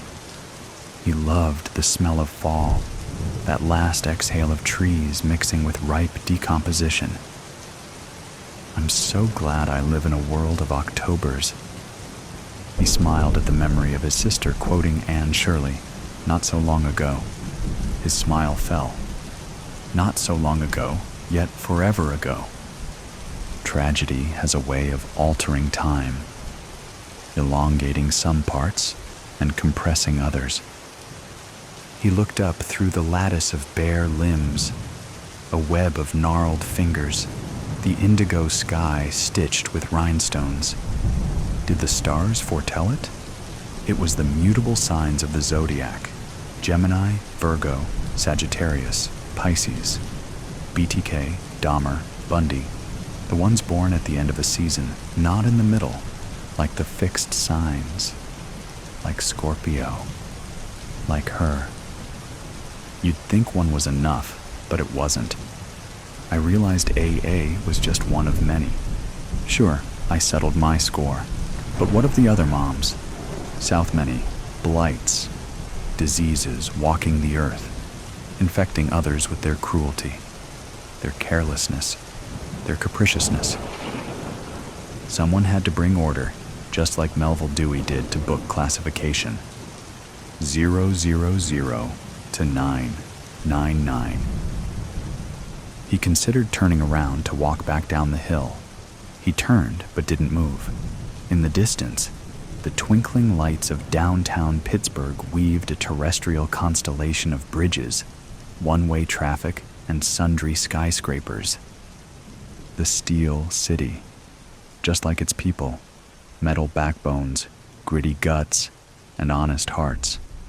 He craved a sandwich from Primanti's. Any sandwich. That was the last time he saw her.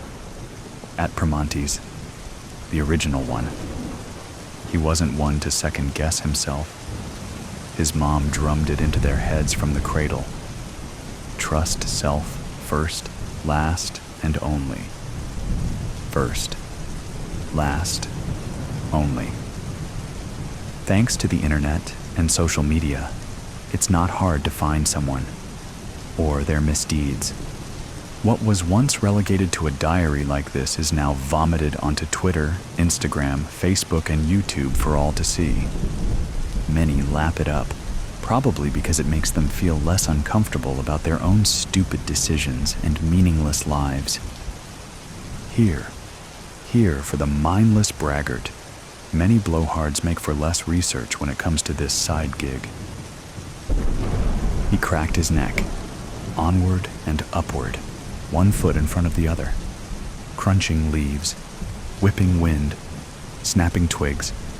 Up, up, up he climbed. He was getting close. His hand reached towards his front pocket. Again. He read the page dozens of times, just like the rest. He couldn't help it. Just touching the decal-edged diary page brought clarity and understanding. He had to find her first. Could it be that easy? I think this might be my last entry. I knew it was a bad idea. No, make that bad idea. To write things down. But writers write. Fish swim. Birds fly. Dogs bark. Writers write. And mama bears? Well, unless you're bent from birth, looking at you, mutable signs, no one sets out to be a killer. Or, as I like to differentiate, a remover. Scrooge, or Dickens, had it partly right. Decrease the surplus population. He just needed to add of assholes. Decrease the surplus population of assholes. Dangerous, foul, hollow assholes. He neared the ridge. He was getting close. He pulled out the wrinkled diary page. He couldn't help it. The moon illuminated the page, but he couldn't make out the words. Strange glyphs, occultic squiggles, just like those found on the astrological charts she used to interpret.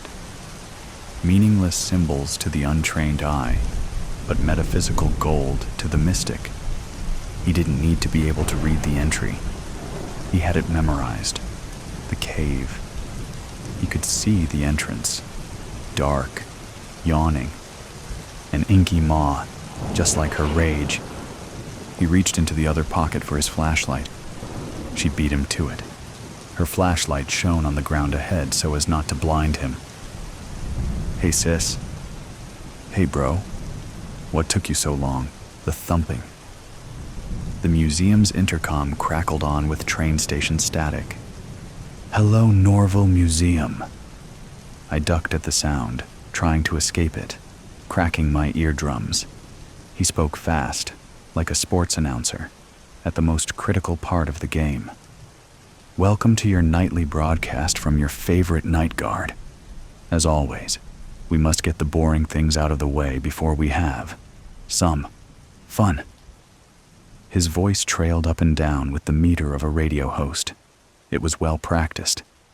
"If there is any other human in this fine establishment other than your Steve and Linda, remember, you are stuffed. If there is anyone else here, you will be arrested, and you could be charged with robbery as you are on the premises 30 minutes after closing." He sounded way too excited for his long night shift. "So, if there are any other living souls in this building, we get to start my favorite game. Hide and go, speak. I'll count to 30, and then the game starts. Have fun." I could hear the big generators for each light system shutting off, their cranks getting closer each time until the painting in front of me darkened.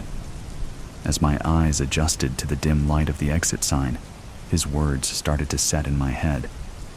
"You will be arrested." I couldn't be arrested, not again, and especially not with robbery charges. Over the still air, a whistle was carried from deep within the museum. It tickled my ears with its swinging tune. With the lightest footsteps I could make, I reached the exit sign. Touching the cold metal made my hair stand on end as I gently pressed on the long bar until a loud click crashed through the room like a cymbal. The whistling stopped, and the silence became much louder. I looked around frantically, removing some of my precious light as my hair whipped around my face. If I was caught, I would have to look into my mother's eyes as she said, "I wouldn't be surprised if she did this, Judge." I couldn't hear that again.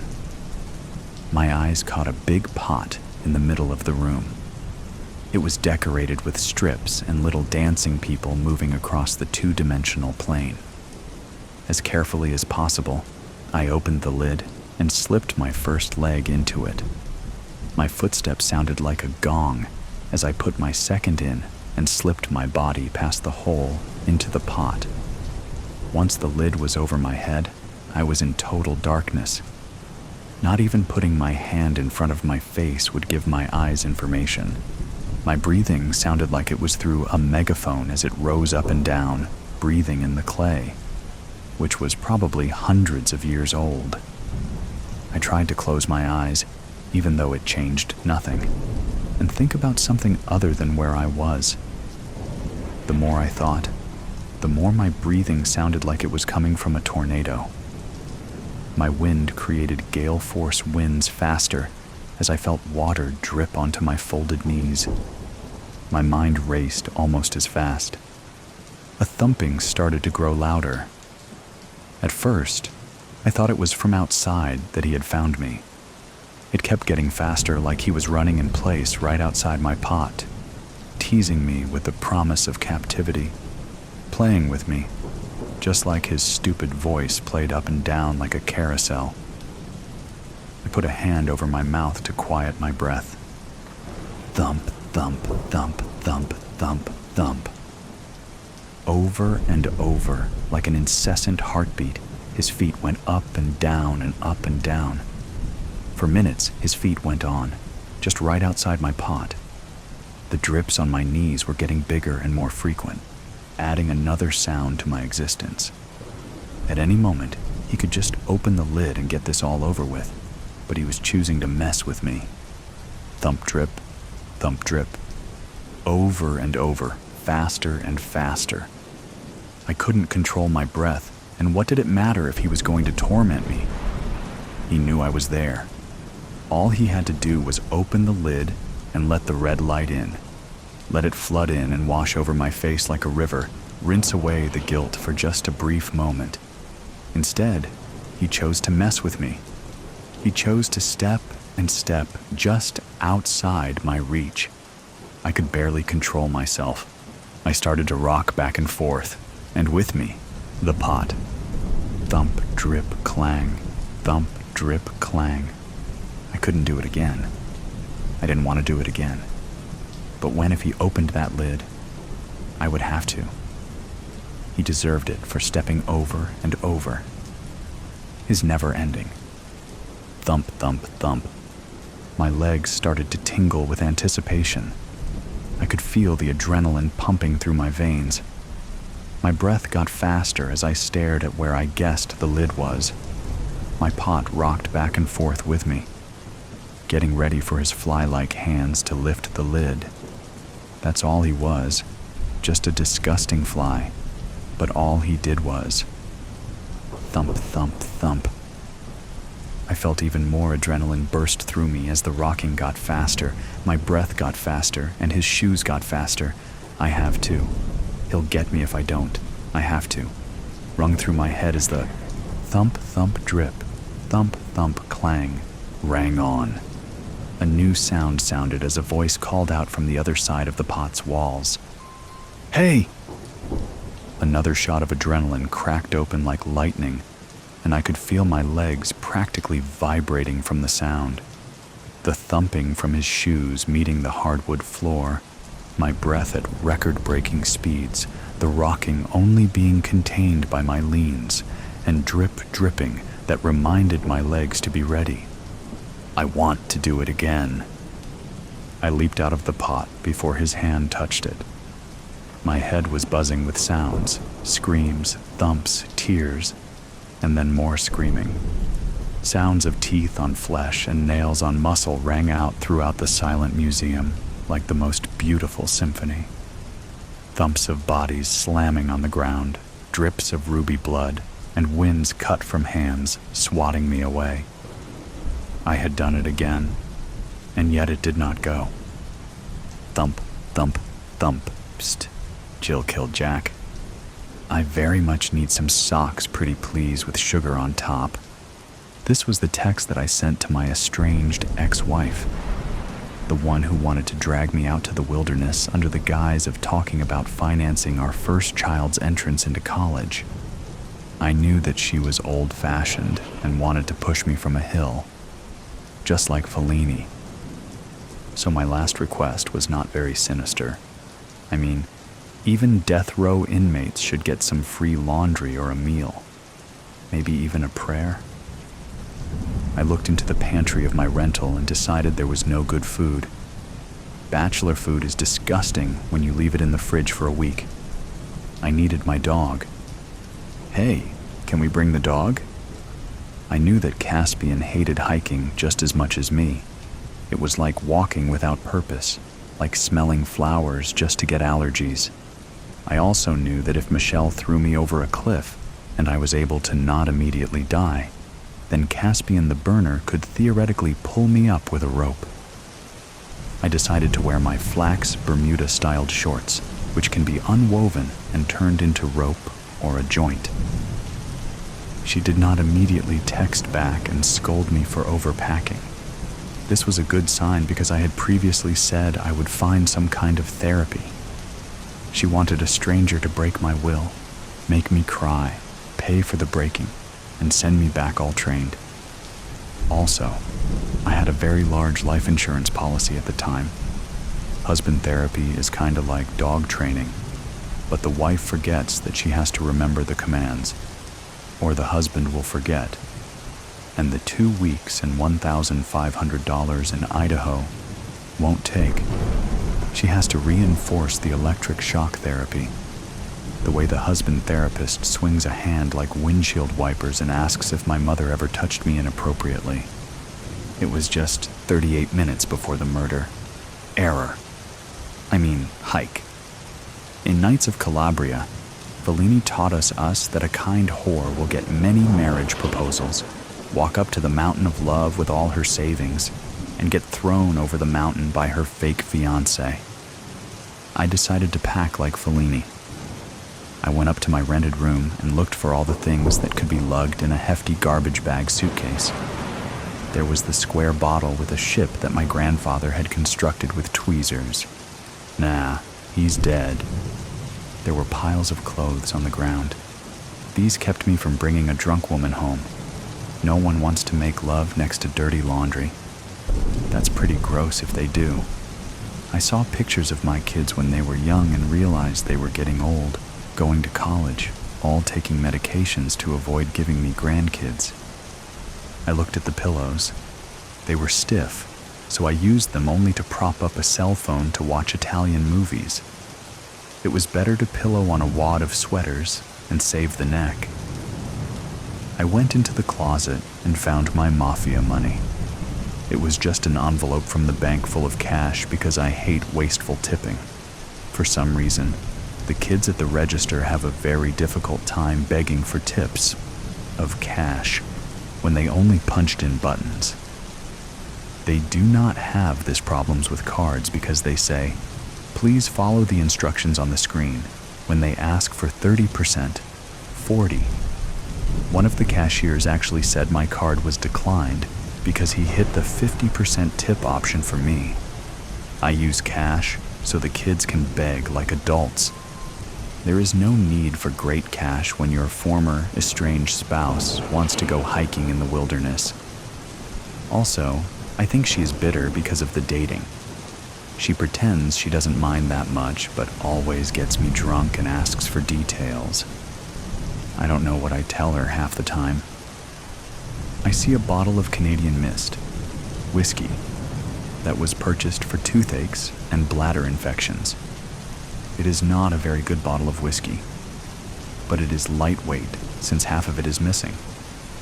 It is best to be slightly inebriated before being thrown off a cliff. Also, the fall hurts less. I packed the whiskey. Now my closet is executive clean. I have 10 handkerchiefs laid out in case one of the kids gets married. Handkerchiefs are the required minimum for a gentleman of the ages. You can offer the spare to a woman in tears.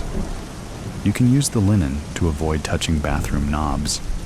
It makes a wonderful mask in the case of desperate last-minute need for larceny. I love handkerchiefs. I packed 10 in the garbage bag, knowing that large puncture wounds should be full of gauze. For this reason, I had to return the silk hankies. It is better for the absorbent cotton in case of a fall. What else? It was a tiny room with windows facing the main road in town. The firemen and police went up and down the road trying to find an entrance to Starbucks. They put in a one-way driveway to be tricky.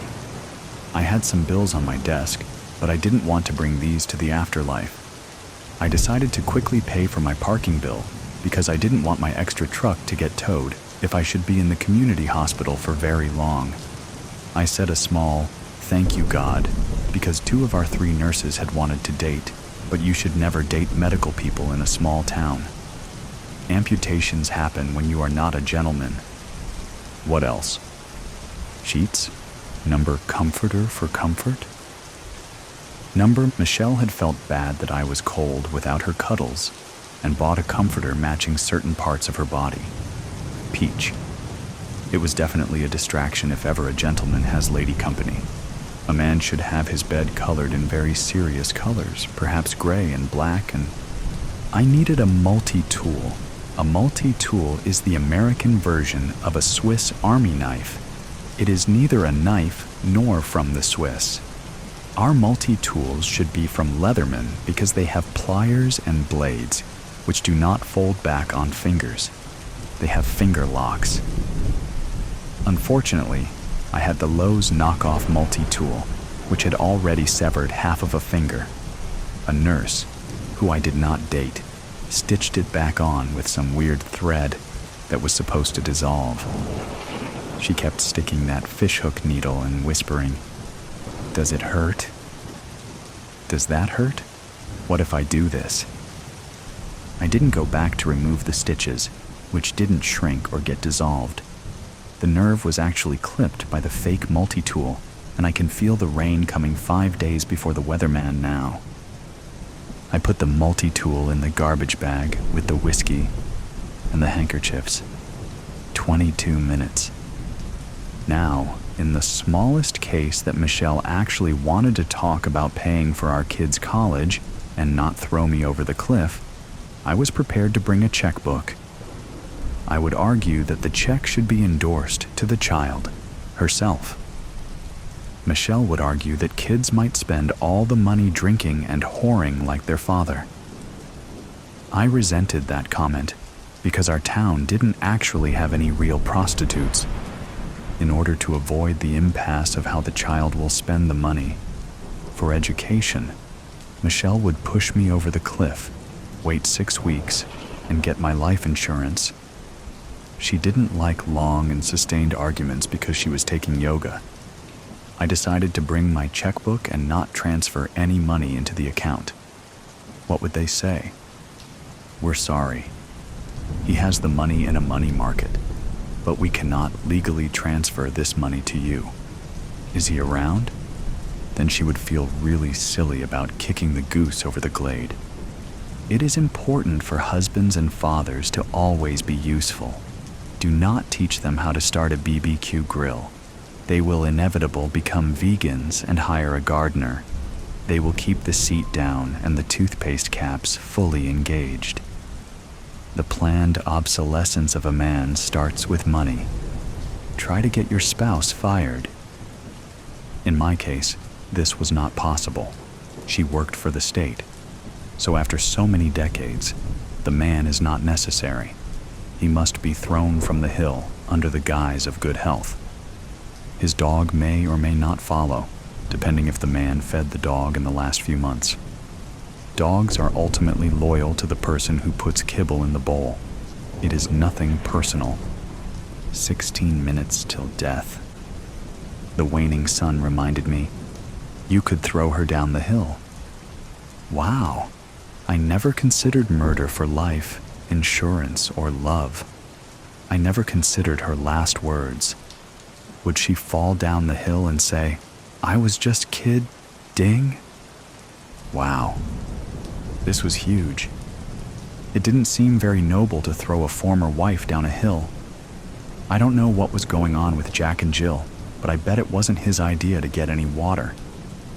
Notice that Jack broke his crown, head, long before Jill slipped on the murder weapon. Moral: do not go up hills for water. Water likes to be lower due to gravity.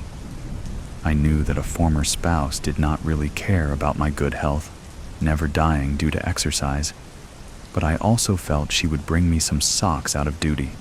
She is prideful like that. She wants her man to die with clean socks, because a coroner will look for the meaning of death and should not be confused by bad odors, nor have to cut the socks off the body. They get stiff with grime. Also, 11 minutes. I really wanted to get some veneers before death.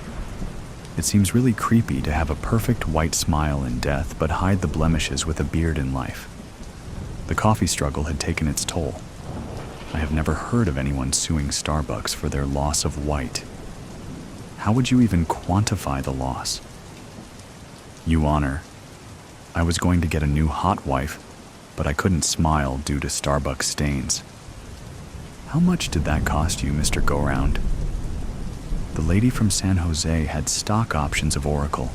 She's probably a billionaire. I lost this opportunity because of Starbucks stains. I would never smile. Can you show me your receipts? No, Honor. I paid in cash to avoid needless tipping. How do we know you didn't stain your teeth from Pete's coffee? Pete's roast gives me heartburn. Can you prove this heartburn? Ouch. It was going to be just like the cigarette debacle. If you smoke one Marlboro in your life, you cannot blame Camels for your cancer. Tobacco manufacturers know this and promote community smoking to destroy the single source theory. 7 minutes. In my last 7 minutes of life, before Michelle brought the dog in the Prius, before the socks were delivered, and she had a large aluminum canister of water filled with melatonin, to knock me out at the summit. She knows I get sleepy near the summit. Contrary to popular notions, St. Bernards and their cousin dog, the Bernese mountain dog, do not actually have smelling salts in their saliva glands. They cannot lick you to consciousness. They usually have less than a tankard of whiskey around their neck, because the whiskey is meant to fortify the dog in bad weather. Some share, that is true. But mostly the large dog will watch you falling into snoring, as the Michel commands that he uses his large head to push his former master over the hill. The dog will think it is just a game since his eyes are poor on telescopic visions. He cannot tell if the cliff is a few feet or a few leagues. He will actually get excited to be playing a lazy game where he doesn't have to fetch and get sweaty. My poor dumb dog will be an accomplice to murder. No, if not for my own sake, I must think of California law, how they will eventually kill Caspian because he was a man-killer. The law does not care if it was his idea or the woman. He will be taken to the Black Ops section of the SPCA and ethically sent to heaven. They are very moral about these things, and overcrowding is at an all-time high. Please remember to spray and neuter your pet to avoid euthanasia. My body? I need something reflective for the Air Force. She will probably bring me to Fort Ord to hike. They are an inactive Army base. This is why we need the Air Force to gather my remains. 1 minute. What the hell can they see from outer space? I decided to wrap myself in mylar. I would go out looking like a Chinese spy balloon. Someone would find this story and know. It wasn't the dog's fault after all. I will try to come back to edit this. She just arrived with a Prius. The dog looks hungry. Easy money. Debbie said that it was lucky for us that the weather would make for fewer people on the roads. Less chance we'd be seen. 25 freaking degrees. I do not like the cold. This will be the first time I've ever done anything with Randy. This thing was his idea, I think. But it was Debbie that brought me into it. There's $6,000 to be had, and it sounds like no problem having it, if you don't mind robbing some old lady, which I don't. This weather is awful, though. They're always predicting snow, but we don't usually get any.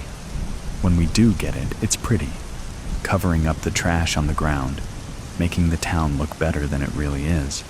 So, Debbie told me about this, and then has Randy tell me the details. We're planning on tricking this old lady, but they don't really have a handle on how to do it. We're going to tell her they're from the city, tell her they need to look inside her house. Randy looks like a teenager, and Debbie's a girl. They need me to be the man from the city. I told them I had a blue shirt with badges on it. It had belonged to my brother Danny, who's doing time in the state penitentiary, back when he worked for the city. I've got his van too, and it's plain white like a service vehicle. Debbie was Danny's girlfriend before he got locked up. Now she's Randy's. She ought to be my girlfriend because I'm a lot more like Danny than Randy will ever be. But I get it. Randy is smart, and Debbie wanted somebody who was not like Danny. So, we got this plan. It's Randy's plan, but we're all in on it. I have a gun. It's a gun Uncle Terrell gave me when I was a kid. It's a .22, but it works. Randy said not to bring it, but I really want to have it with me. You can never tell what might go wrong. What if this old lady has a gun? Did he ever think about that? So, I got the shirt and my van. We got what we need. This morning, we went back over what to do.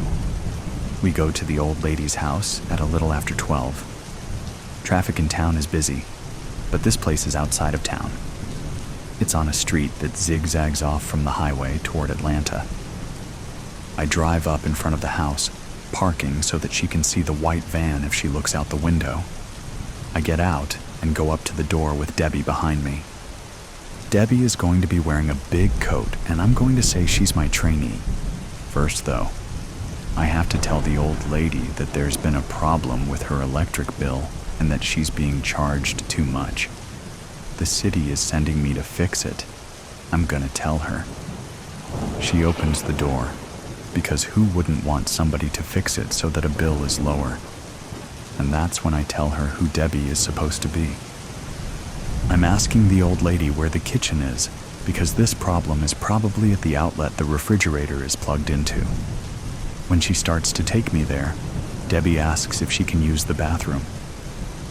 While I'm in the kitchen, Debbie goes to the old lady's bedroom. Randy says the money is in the bottom drawer of her Chester drawers. I keep the old lady busy till Debbie comes to the kitchen. Then I make like I fixed the problem, and we leave. Easy peasy, lemon squeezy. The old lady won't know she's been robbed. The next time she looks for the money and it's gone, she won't think that it might have been the city electric guy. She's old. If she does remember us, she sure as hell won't remember what we looked like. Randy says there's about $6,000 there. I'm like, how do you know? He says the old lady is Dexter Lockwood's granny, and Dexter told him, we gotta give Dexter some of the money. Randy says no, that Dexter is stupid, and just told this without thinking up the plan himself. Randy is staying in the van while Debbie and me go inside. With the weather as cold as it is, it wouldn't be a good idea to turn the thing off and just hope it will start when we get back. It's usually reliable, but in this weather, I don't know. I'm leaving it running with Randy inside, out of sight. And damn, it is snowing. So, I drive a little slower on the way, looking around to see how many cars are out, and since the snow just started, there's quite a few. We get to the house and it's not what I was expecting. I thought it would be something pretty nice, but it's not. It's a little bit bigger than the shotgun houses in Milltown, but not by much. There's a carport full of junk, and the Plymouth in the driveway looks like it hasn't moved in a while. I asked Randy if he was sure this was the place, and he said that he was. I parked on the street and looked over at Debbie. She's a pretty girl, but the kind of pretty girl that knows she's pretty. The coat she was wearing had a fur collar that she pulled up to cover a good bit of her face. She said, "Here we go." Part 2. Debbie. When Steve pulled up in front of the house, I could tell that he was scared, and it wasn't just because of the snow. He was dim in the head like his brother Dennis, but Dennis wasn't scared of anything. That's why he was locked up. A little bit of scared can be a good thing. It keeps you from being foolish. Randy and I had gone over the plan a good bit before we got Steve involved. He had the shirt and the plain white van. He was too dumb to send in alone. Somebody needed to go with him to be sure he didn't screw it up. While we're going over the plan, Steve started talking about having a gun he wanted to bring with him. Randy said no. A gun would change all of this. We would go from basically pulling a scam to maybe getting charged with assault with a deadly weapon of an old lady. I'm scared that Steve brought it anyhow. So, it's below freezing, and the snow has started to stick. I didn't say anything, though. We needed to be focused on what we were doing, because this was $6,000. 2 for each of us. I could last 6 months on $2,000 if I was careful. And I was careful. I'm not mentioning that until we get this done. I want my money, and then I'm done with Randy, and with Steve, and with Dennis. When he stopped the van in front of the house, I could see Steve starting to freak out a little. I didn't want him to spend too much time thinking, so I just looked at him and said, "Here we go." I got out of the van and started around. Randy got in the driver's seat. We went to the door and knocked. The old lady opened it right away, like she had been standing there waiting for us. She's tiny. I mean, I'm only 5'2" myself, but she's shorter than me. A tiny little old lady. "Can I help you?" Steve stutters a little. but manages to say, "We're here about your bill. Has it been too high lately?" "What bill?" she says. "The electric bill," he says. "Has your electric bill been too high?" "It's high," the old woman says, just like any other old woman would have said about any other bill. The old lady is tiny, but she's mad, staring at him right in the eye. "Let me come to your kitchen," Steve says. "I can show you what the problem is." "I need to go to the bathroom," I say, but the old lady doesn't hear me. The old lady looks at me and says, "They got to send 2 of you to look at it?" Steve is in over his head. "Let me come to your kitchen," he says. The old lady's hackles are up big time, and I can see she's not scared. She knows we're trouble, and she's not going to let us in. I say again, "I need to go to the bathroom." "I can show you where the problem is, and I can fix it and save you some money," Steve says, and he sounds desperate saying it. I could see where this was heading. She would slam the door and call the police, and even if we didn't get caught, there wouldn't be any money. That was for damned sure. I shoved past Steve and pushed the old lady backwards. I thought she would fall, but she didn't. She staggered a step, and I was inside. I spun her around and pushed her face first into the sofa. I didn't want her looking at us any more than she already had. I could hear Steve snatching drawers open in the next room. I'm thinking the jerk doesn't remember where the money is. Randy had said specifically that it was in the bottom drawer in a cardboard box under some old nightgowns. Why the hell could he not find it? I hear him cussing then. He comes out and says, "Debbie, you're going to have to come and look for it." I can't find it. Idiot! Names! Now the old lady knew my name at very least. By then he was beside me, leaning into the old woman himself, holding her there. I got up and went to the bedroom and saw that he had ransacked it. The room straight across the hall was a little bathroom. There was one other door still closed. I went to it. I opened the door, expecting to find a different bedroom, the right bedroom, but instead, it's piled high with boxes and crap. Her junk room. "Damn it," I said. I went back to the front room where Steve continued to hold the old lady down. I leaned down to her and said, "Where is your money?" "I don't have any money," she said. Steve started to let her up, and it made me so mad that I slapped his head. He leaned back into her. "You do. We know about it. It's supposed to be in the bottom drawer of your Chester drawers in a box. Now where is it?" She said, "My Christmas money?" "Yeah," I said, wondering if she thought we wouldn't take it if she called it that. "It's gone. I spent it." Now I was mad. How did Randy get such bad information? What the hell were we going to do now? Finally, I said, "You must have started saving up again for next Christmas. Where's that at?" "In my sewing room," she said. I didn't say anything to that. "The sewing room," she said. "I heard you opening doors. I know you went in there." "The room with the boxes?" "Yeah, I keep it in one of the boxes in there." "Which one?" She started describing where it was, but I thought there was no way I was going to go in there and find it even with her description. There was crap everywhere in that room. "Bring her down here, Jeff," I said, heading down the hall and expecting Steve to understand that I was referring to him. Again, it took 2 beats for him to catch on. He held the old woman by the back of her neck, pushing her in front of him. I pulled my coat up high enough that she couldn't get a good look at my face. When she got inside the room, she went to a stack of boxes and moved them around, finally pulling out one that looked, to me at least, like every other box in the room. She fumbled and opened it as we stood behind her. Part 3. Randy. There was supposed to be $6,000 in the box. If anything, I thought there might be more.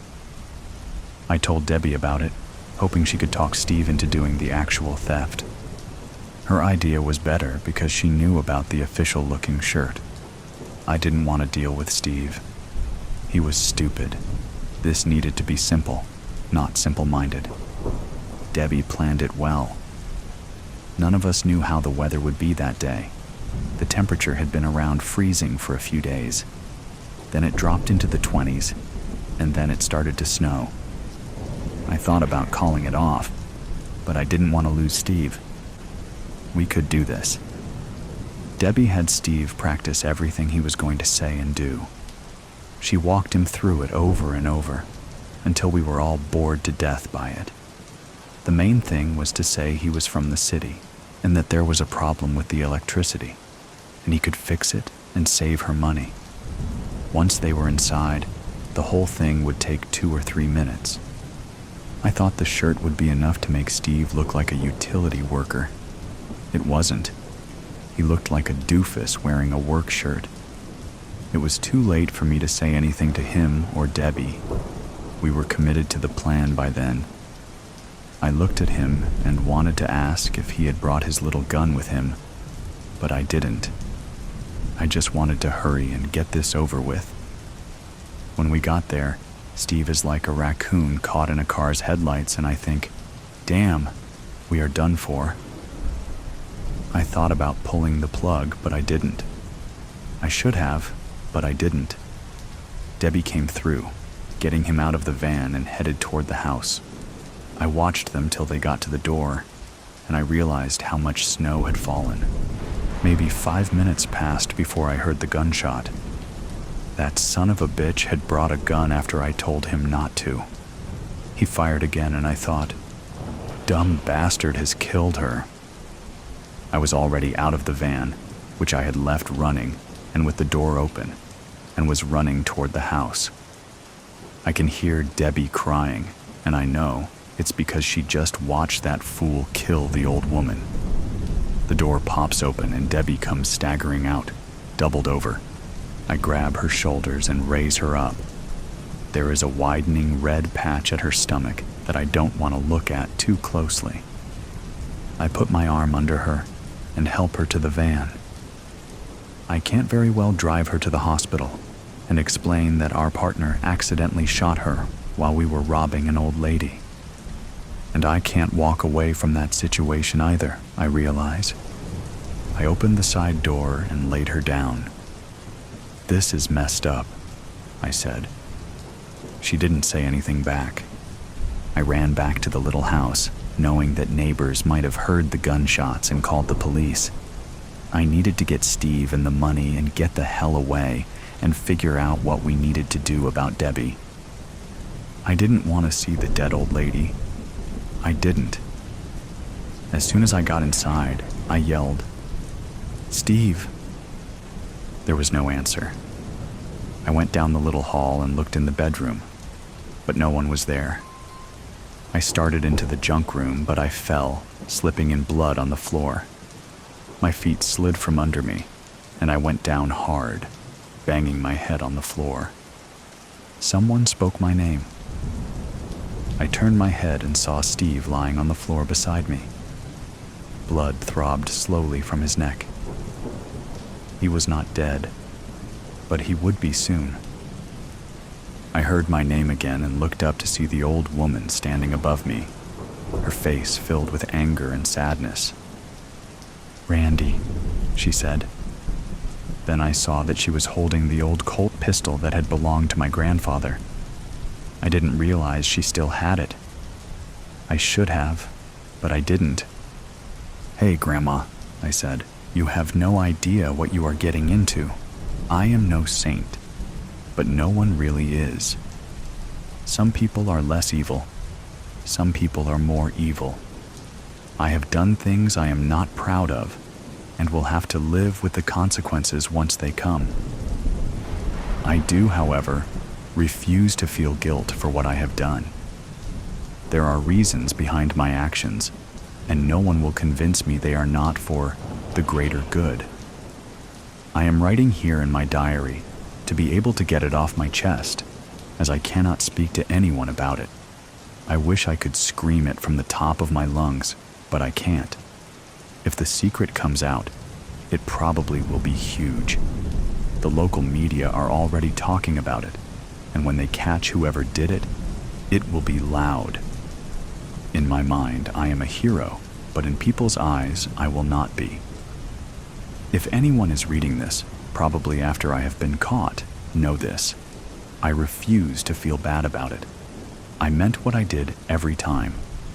My heart is pounding with excitement, but I close my notebook and rest my head on the wall behind me.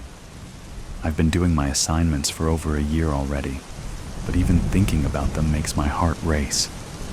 It gives me rush, flushes my cheeks, and keeps me motivated to keep going. I love everything about it. I look at the time on my watch and get off the bed. Time for my double shift at the bar. I put on one of my tightest blouses with low cleavage, comfortable jeans, and tie my hair in half up, half down style. Touch of lipstick, mascara, shoes, and I am ready to go. As I walk out of the house, I feel the cold breeze tickle my skin and I shiver. I hate cold. As fast as I can, I lock the door and rush to the car. When I arrive at the bar, there are quite a few customers in already, even though it is only 5 p.m. I drop my bag off at my locker and wash my hands before I walk out to the main room. The music isn't very loud yet, thankfully. The outside daylight is still shining through, ruining the night out vibe, and people are divided between drinking coffees or beers. No spirits in their hands just yet. I make small talk with the colleague I'm taking over from before they leave, and I make my way to the right side of the bar to check if all fruits and garnishes are restocked and ready for the night. For those who never worked at a bar, they never are after a day shift. I slice lemons and oranges, moving on to the limes, when I hear the sound of a metal knocking gently on the polished wooden bar. I look up and immediately smile. My partner in crime is here. She is the most gorgeous woman I have ever met.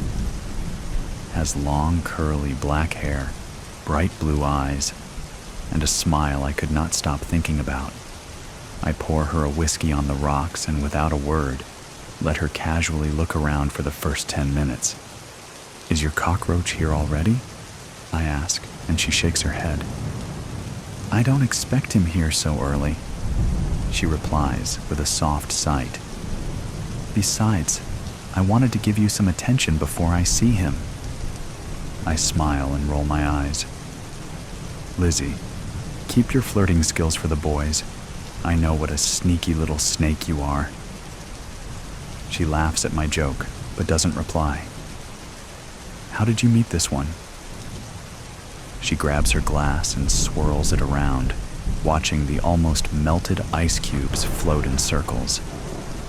"I accidentally bumped into him at the grocery store, very conveniently wearing one of my cutest dresses. We have been chatting on my fake phone for a week now. And he is definitely the one that did it?" I almost whisper, leaning closer towards her face. "Yes, Polly. He did do all of those unspeakable things to that girl a year ago." She whispers back, and I can smell the whiskey coming from her breath. "Then his rich daddy hired a lawyer, paid off some of the important people, and the cockroach is enjoying his life." She puts the glass down and straightens back in her chair. Not for long, though. We make small talk as the time goes, in between me serving customers until about 6 p.m. when the cockroach walks in. He is a tall man with brown, messy hair, sharp jawline, and dressed nicely in some expensive clothes. I can't tell you what brand they are because I know nothing about it, but the way he wears them with cockiness, I can tell he spent money. His dad's money, I remind myself, and continue wiping the already clean bar, trying to make myself look busy. Liz gets up from her chair, greets him with a kiss on the cheek, and sits back down in front of me. They order a round of drinks, and she starts to work her magic. They spend hours on chatting and laughing, although I know Liz is faking it. She always does. When the clock strikes 9 p.m. and her date is pretty tipsy, they order the next round of drinks. I make them and turn my back to the camera to grab the lemon off the cutting board, with the pill between it and my finger, and I drop it in his drink. When he starts talking incoherently, Liz grabs his arm and quietly walks him out of the bar. I wait a few minutes before I ask my colleague to look after the bar, as I need a quick break, and leave as well.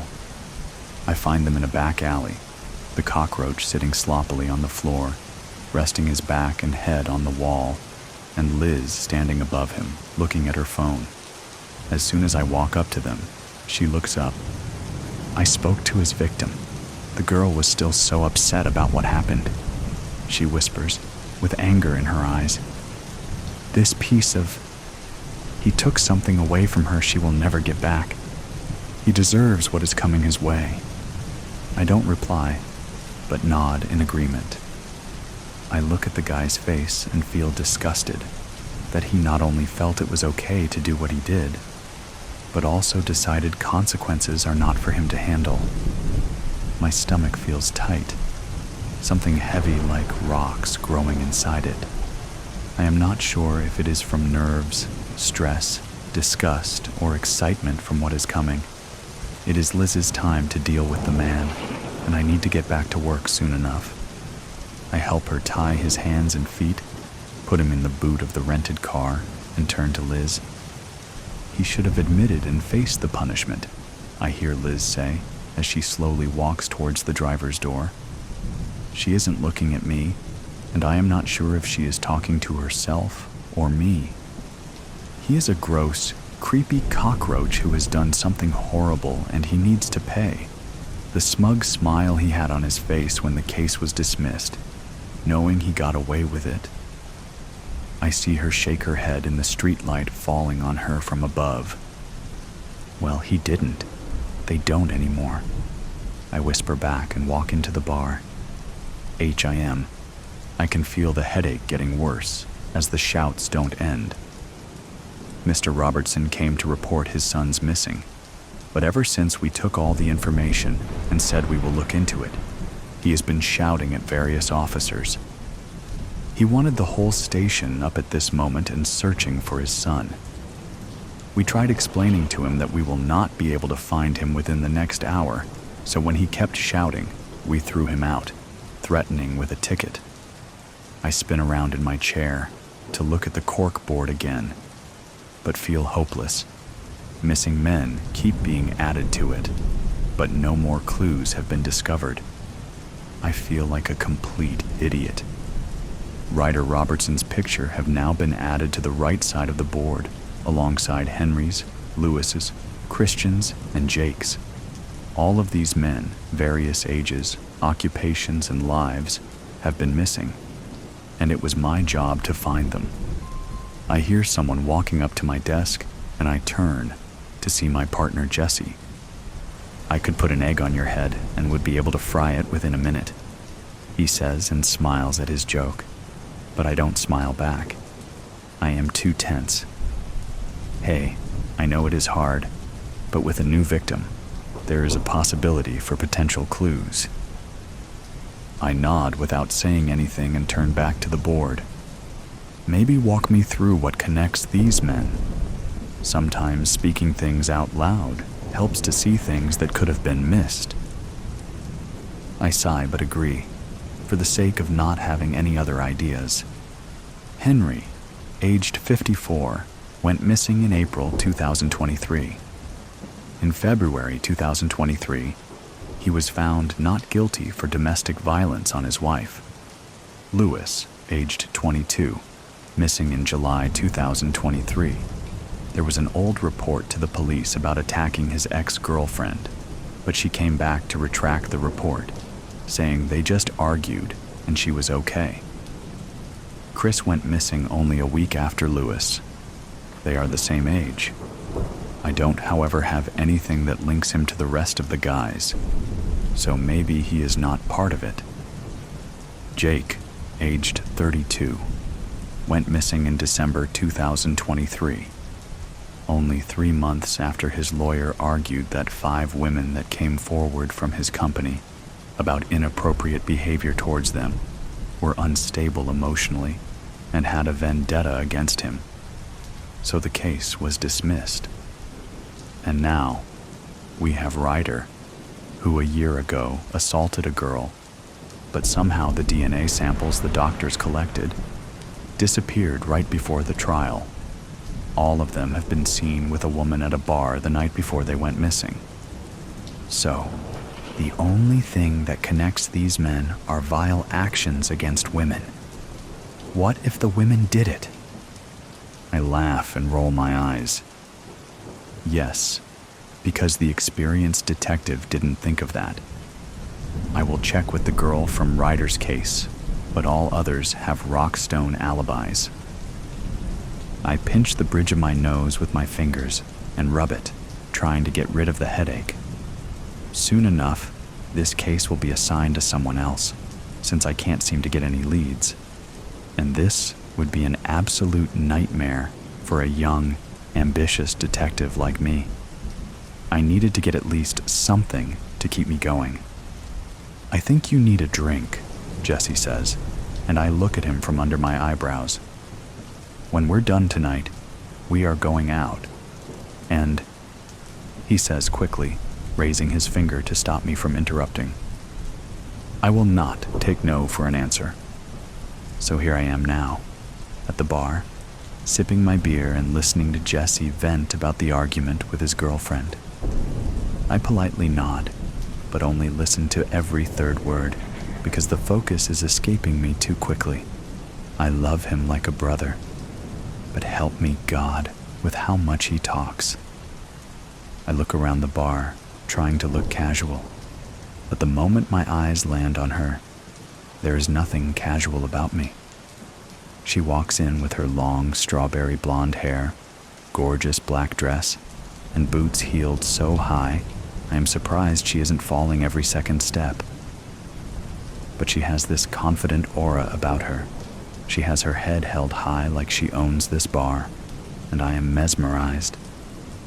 Jesse notices that because he stops talking and nudges me with his elbow. "Go, speak to her," he says with a smirk. "Undust your flirting techniques, wipe the cobwebs, and go." And so I do. I get up, still holding my drink, and sit down next to her at the bar. "Do you mind if I sit next to you?"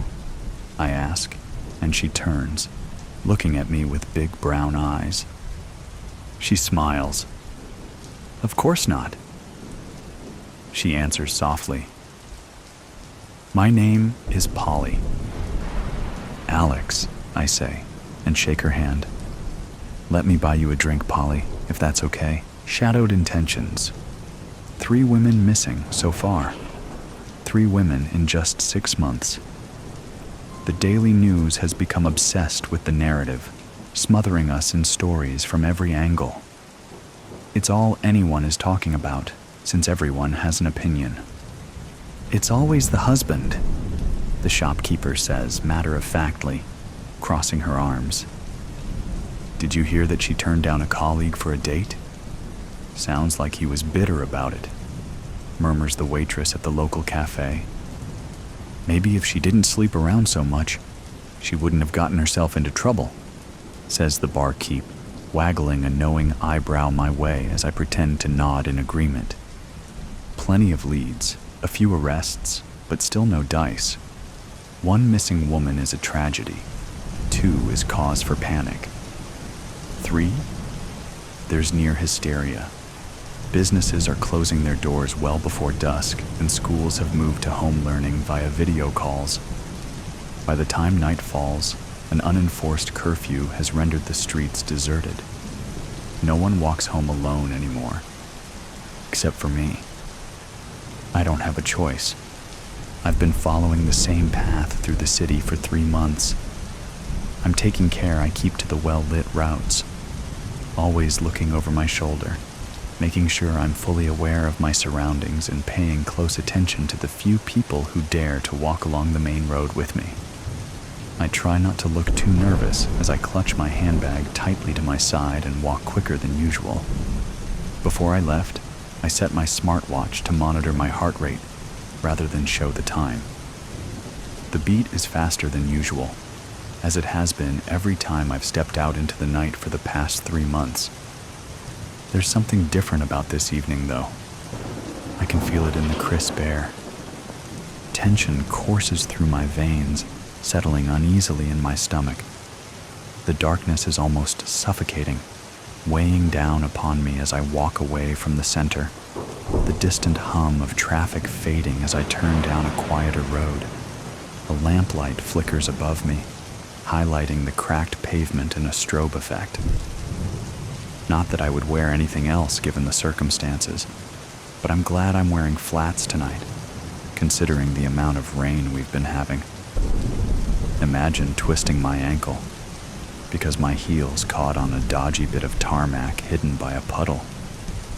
And there it is, a footstep. I spin around, facing the danger behind me head on.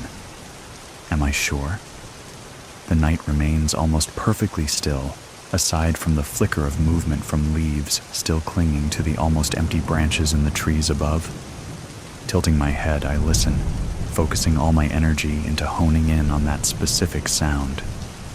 10 seconds pass. I hear nothing out of the ordinary. On the contrary, it's deathly quiet. Slowly, I turn around and continue my journey, sneaking a quick glance down at my watch. 110 beats per minute. Getting faster now. The slap of my boots against the wet pavement echoes down the narrow street. The only sound aside from my hot breath escaping my lips, forming plumes of smoke as I pick up the pace towards my destination. So close, but yet miles away somehow. Shadows claw at my heels, casting alien shapes that don't appear to be from this plane.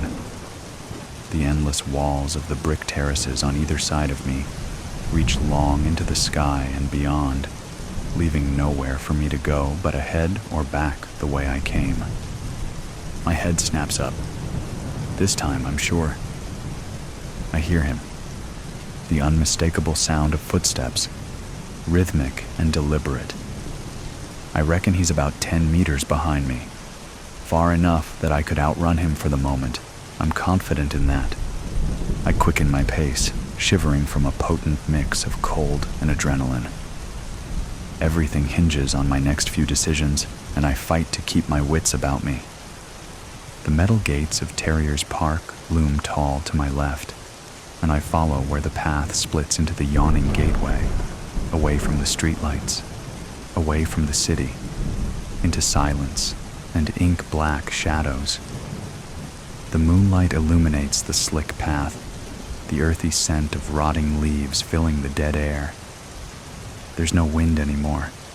Maybe it's holding its breath, waiting anxiously to see how things pan out for me. As my mysterious companion and I distance ourselves from society, his footsteps close the gap between us. Finally, I'm aware of my heart pounding against my chest, the beat thundering in my ears. My eyes, wide and wild, flit down to my watch. The numbers are as high as I've ever seen them. It's interesting how difficult it is to distinguish excitement from fear, don't you think? In fact, in a lot of ways they are remarkably similar. Both can heighten your awareness and focus. Senses sharpen, energy surges, thrill and threat merge and blur. My heart rate is the same when I experience both emotions, as if they're interchangeable. He's closing in. I feel his menacing aura maybe 3 meters behind me, just as we reach an area with bushes. We're alone, completely alone. Perfect. Bag already unzipped in anticipation, I slide my hand in and wrap my fingers around the handle of my gun. 3 months it's taken me to catch his attention. 3 months to make sure the cat would become the mouse. finger tight on the trigger. I slow my pace, welcoming his breath on my neck. Before he can raise the hammer above his head, though, I whirl around like a dust devil, eager to look into his eyes. I watch as it dawns upon him that, in his arrogance, he's neglected to account for the fact that there's more than one serial killer in the area. I inhale the cold sweat of fear that pinpricks his brow as he realizes that, after tonight, only one of us will be left standing, and it isn't going to be him.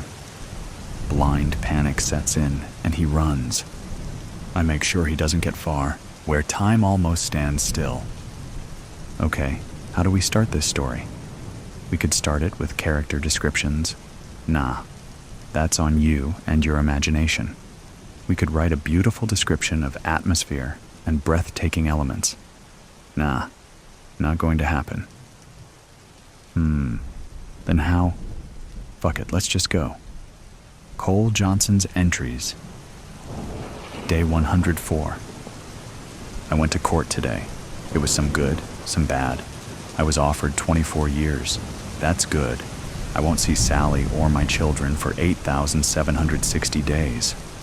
That's bad. This is a decision I must absorb. My attorney says it's the best I will get and advises I take it.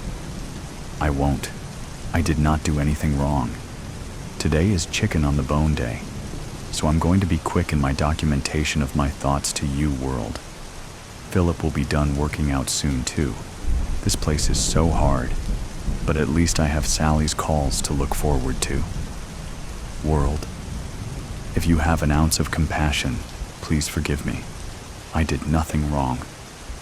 As Cole finished his diary entry, he knew it was close to chow time, and he had his chicken already sold. It was a different kind of currency behind these walls. Instead of dollars and cents, it was items like soup and peanut butter. Chicken went for 5 soups, which was considered to be very expensive. We will talk about this again. Day 162. I talked to Sally today. She's so amazing. I really miss her caress, her lustful look that she always had when she gazed upon me. She had eyes that you could feel deep in your heart. They were inviting. I could see she was deep in thought about me, and I could almost reach into them and pull her soul into mine. We talked about our normal topics at first: bills, her work, our longing for each other. The one thing we never discussed was my crime or my potential sentence. I know what's coming, and she does as well. I told her how much I missed her. We recalled our first date for the 500th time. But it was a story that made us both smile and laugh. These memories were all we had now. Cole had to get 16 soups, 4 honey buns, and 2 bags of Doritos together. He had run up a debt, expecting Sally to help him with commissary. This debt was caused by the paper and pen he negotiated for, which was hard to acquire in this place.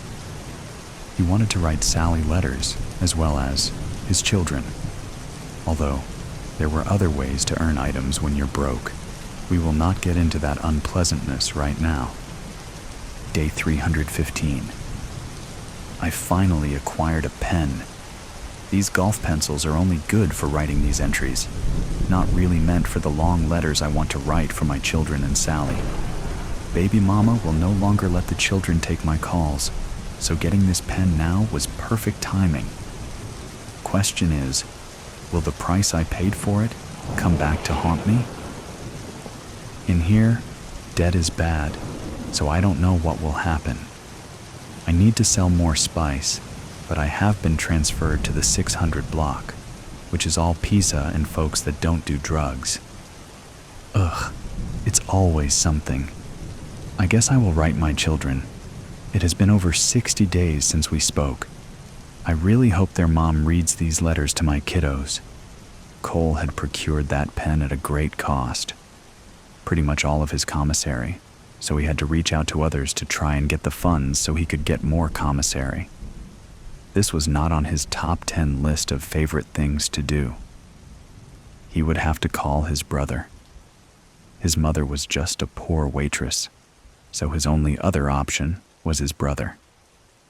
Cole's mentality was changing inside those walls.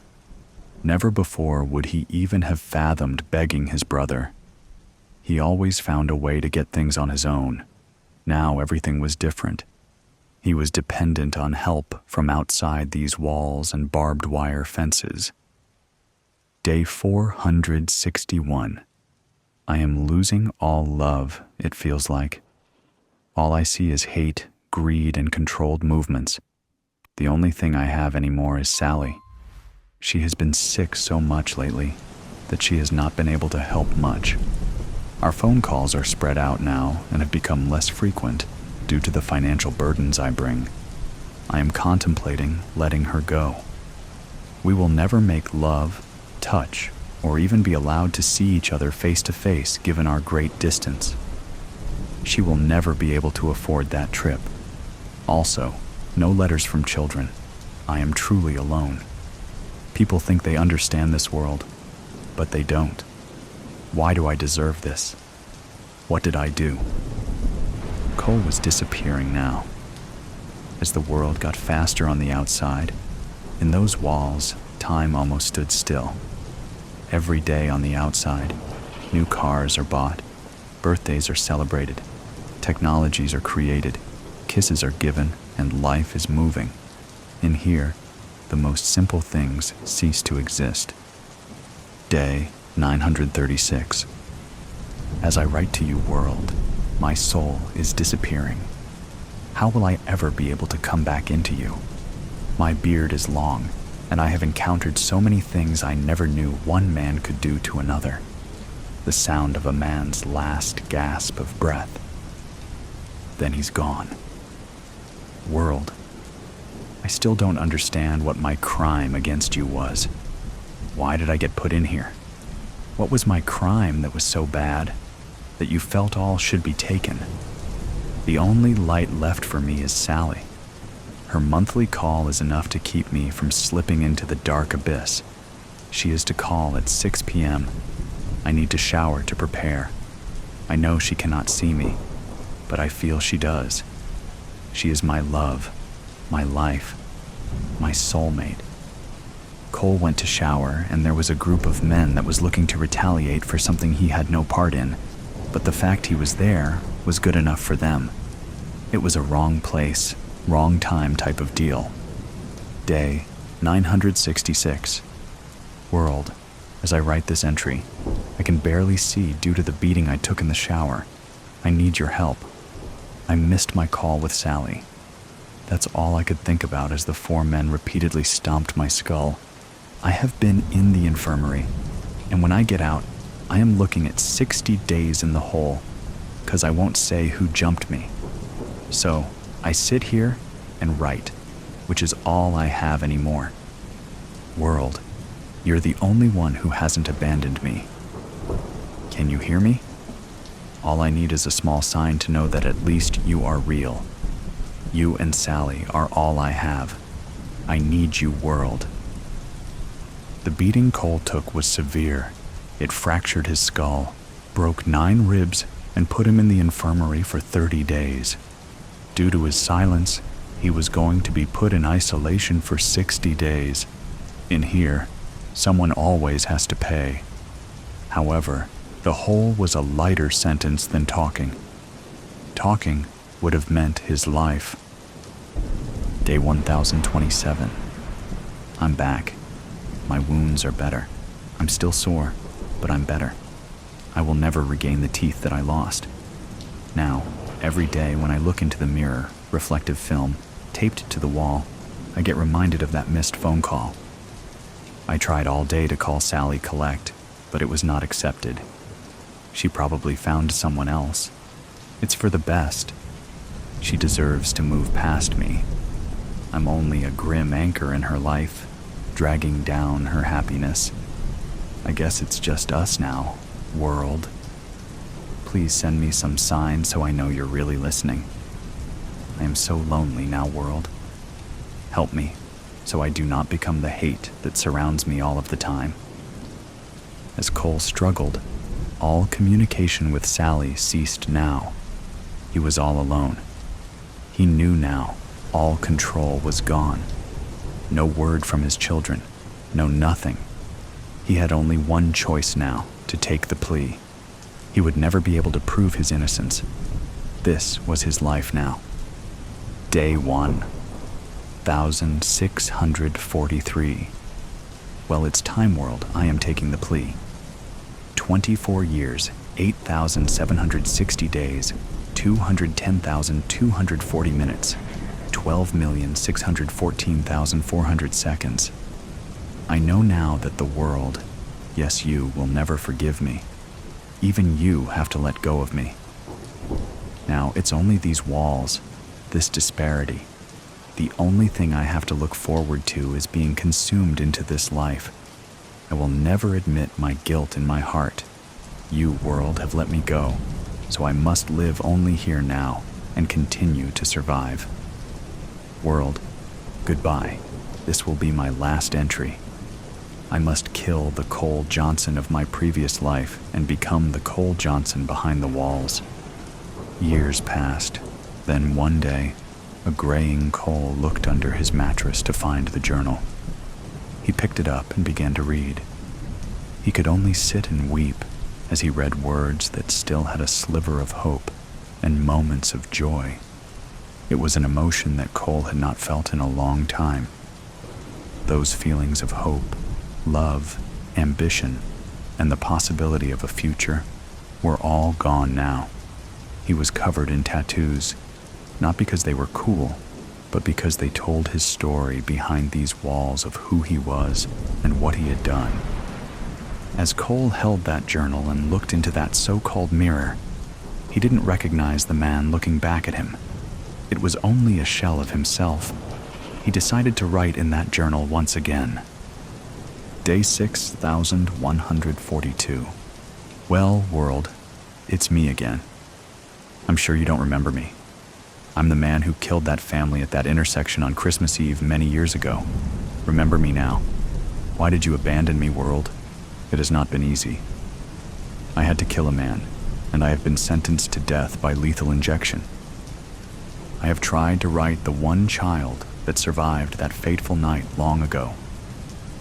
He is older now, and I guess has moved on. He will probably never forgive me. He will never be able to hug his sister, mother, or father ever again. I will never be able to hold Sally again, and it hurts so much. My execution has been scheduled for next Tuesday. I guess this will be my last entry. World, please let the universe know that I am sorry, and hopefully you can find a cool section of hell for me. If I could only see my love just one more time, hug my children one last time. I know now that's not possible. I hope Johnny and Allison have forgiven me and had the life they deserve and are happy. As Cole prepared to be sent into the universe, a correctional officer came into his cell to give him his last meal. He also handed him a letter. Cole stood, hoping it was a farewell from his children, or maybe even Sally. As he looked at the envelope, and he was terrified to open it. He had not seen or felt for so long, and as he began to open it, the guard told him, "We found this letter in your property, Cole. We do not know why it was overlooked, and we all thought you deserved to have it." The correctional officer left, and as Cole opened it, he noticed it was old like him. It was from Sally. It read, "My dearest Cole, I know by the time you read this I will be gone. It turned out the reason I have been so sick lately was because of the aggressive cancer inside of me. The doctors have given me only weeks to live. I am so sorry, baby. I cannot stop it. I want to tell you how much I love you. I know someday we will be together in the stars.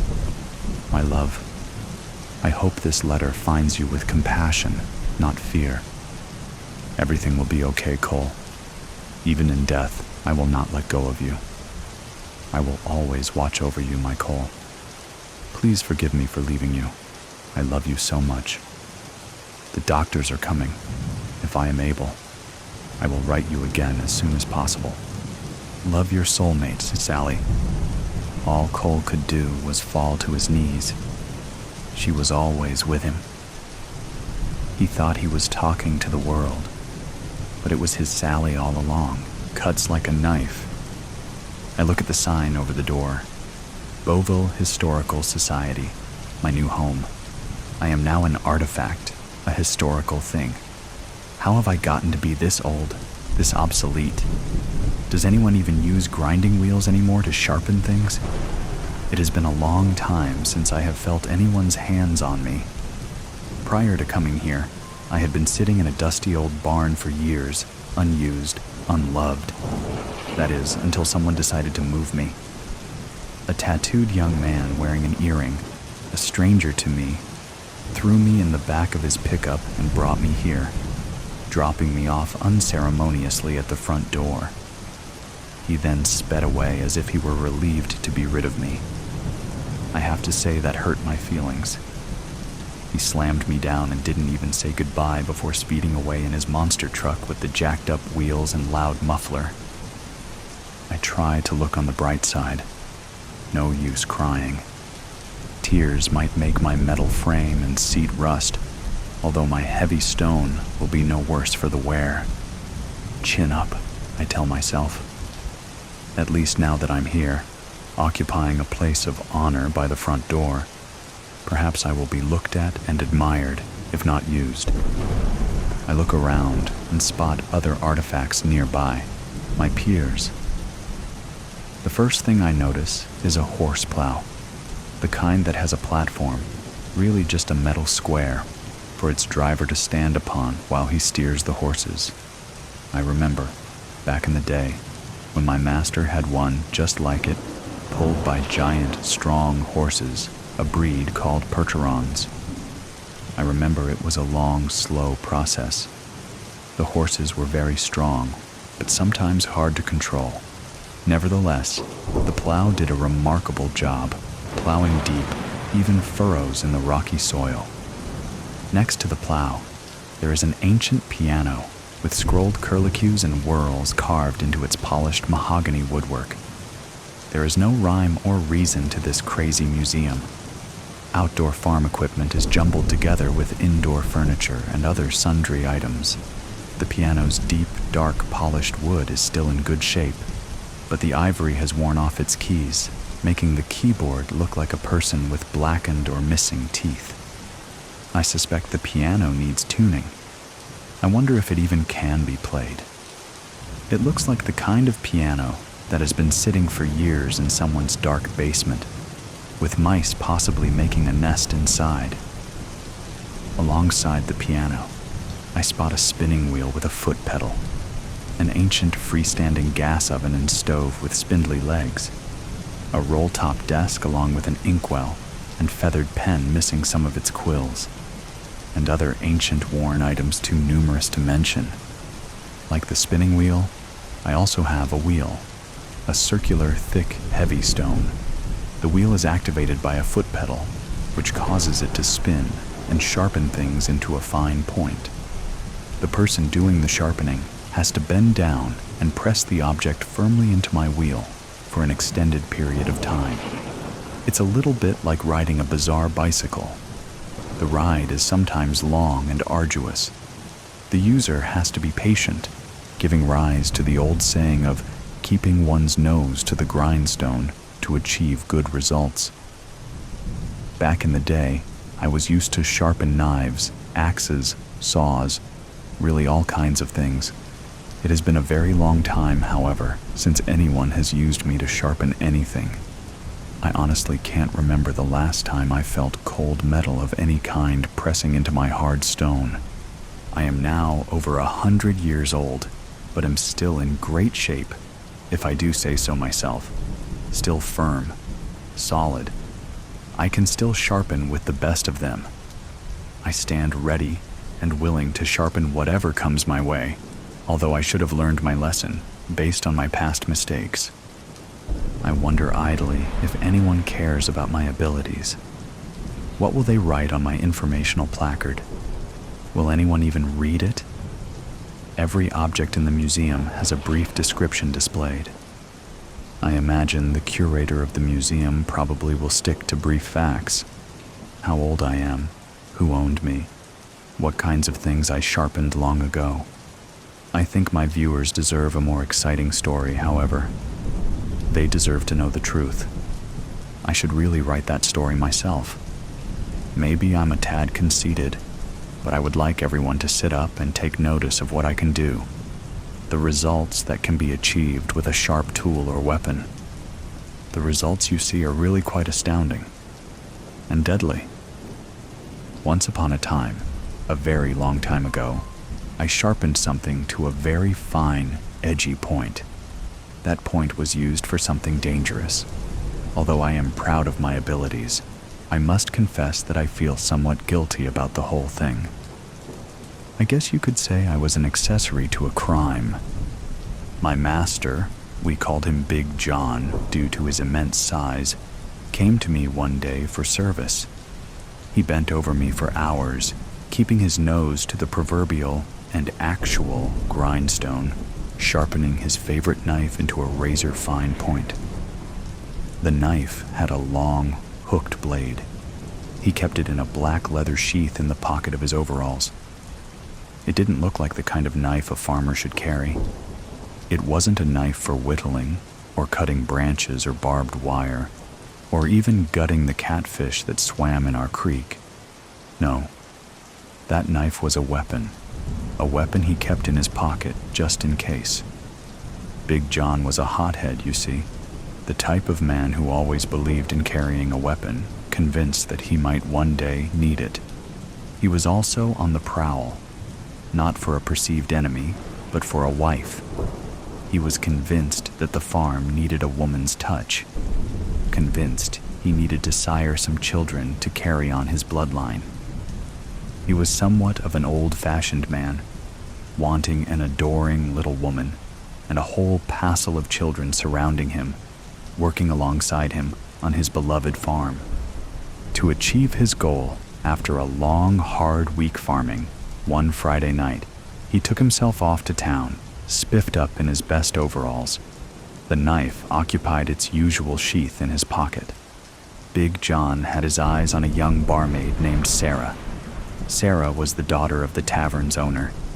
She was a buxom blonde, cheerful and friendly, serving her customers with alacrity and a bright smile. She seemed to be a hard worker, keeping up with the demands of a rowdy, thirsty crowd effortlessly. Clad in a low-cut, frilled blouse and a flouncy skirt, she immediately caught Big John's attention.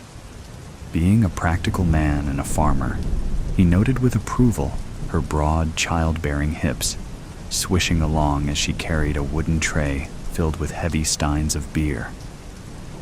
Usually she could deflect the wandering hands of intoxicated, grabby men who got overly friendly when she served them their beer and whiskey. One man, in particular, an uptight, prissy banker with a gray comb-over on his bald head, would not take no for an answer. Forgoing her usual politeness, she slammed down his beer and turned hurriedly to leave, knowing that he would undoubtedly try to detain her. Sure enough, the man's whiskey breath was hot in her face, and he grabbed her around the waist. "Stop, sir. I need to get going." She forced a smile to dull her sharp words. "What's your hurry, darling?" he slurred, grasping her tighter. She once again tried pulling away, to no avail. For a man who sat behind a desk all day, his grip was surprisingly firm. Big John, who was sitting one table over, felt fury rising in his chest. He stumbled to his feet and quickly stomped over. "I believe the lady told you to remove your hands, sir." He choked out the last word. In his opinion, the man did not deserve to be treated like a gentleman. The good manners his mama had instilled in him prevailed, however, forcing him to be marginally polite. "What you gonna do about it, farm boy?" the man sneered. Sarah squirmed in the man's grasp, trying to pull herself free. Big John saw red. "Who you calling a boy?" "You, of course," the man said coolly. "I'm no boy." Big John spat. Suddenly, he pulled the knife out from its sheath in his pocket and brandished it menacingly at the banker. The man at last dropped his arms from around the barmaid's waist. "Whoa there, big fella. No need to get violent. Put that thing away." Big John continued to hold the knife. All at once, the banker's hand shot out like lightning, and he knocked the knife away from Big John. The knife clattered to the floor.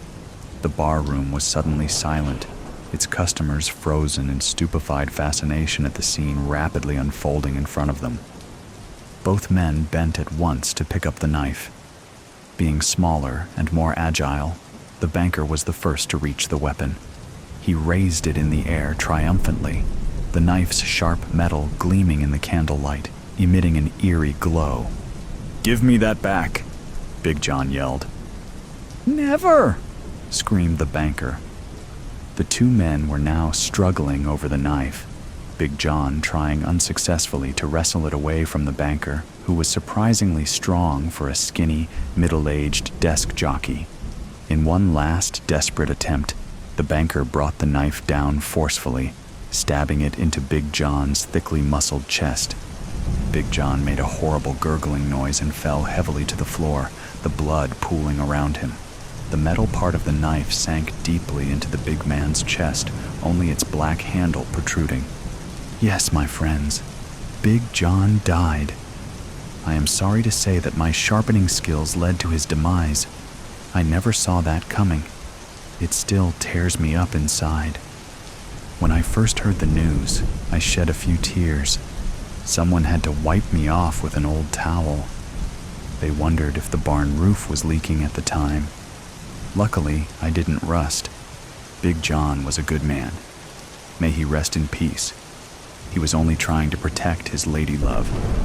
Maybe if the knife hadn't been so sharp, he might have lived. But no, he bled out. Like a stuck pig. His parents buried him at the base of the big hill, down by the creek, on the farm, resting on his beloved land, the land he had hoped one day to pass down to his children. Sarah, the barmaid, came to his funeral. The children they might have had together never came to be. The knife, I am sorry to say, was never recovered. I don't know whatever happened to it. I am sure its point is just as sharp to this very day. I still feel guilty about the whole thing.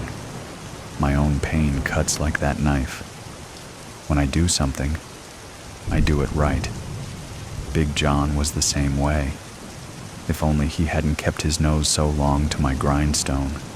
It's possible he just might have lived.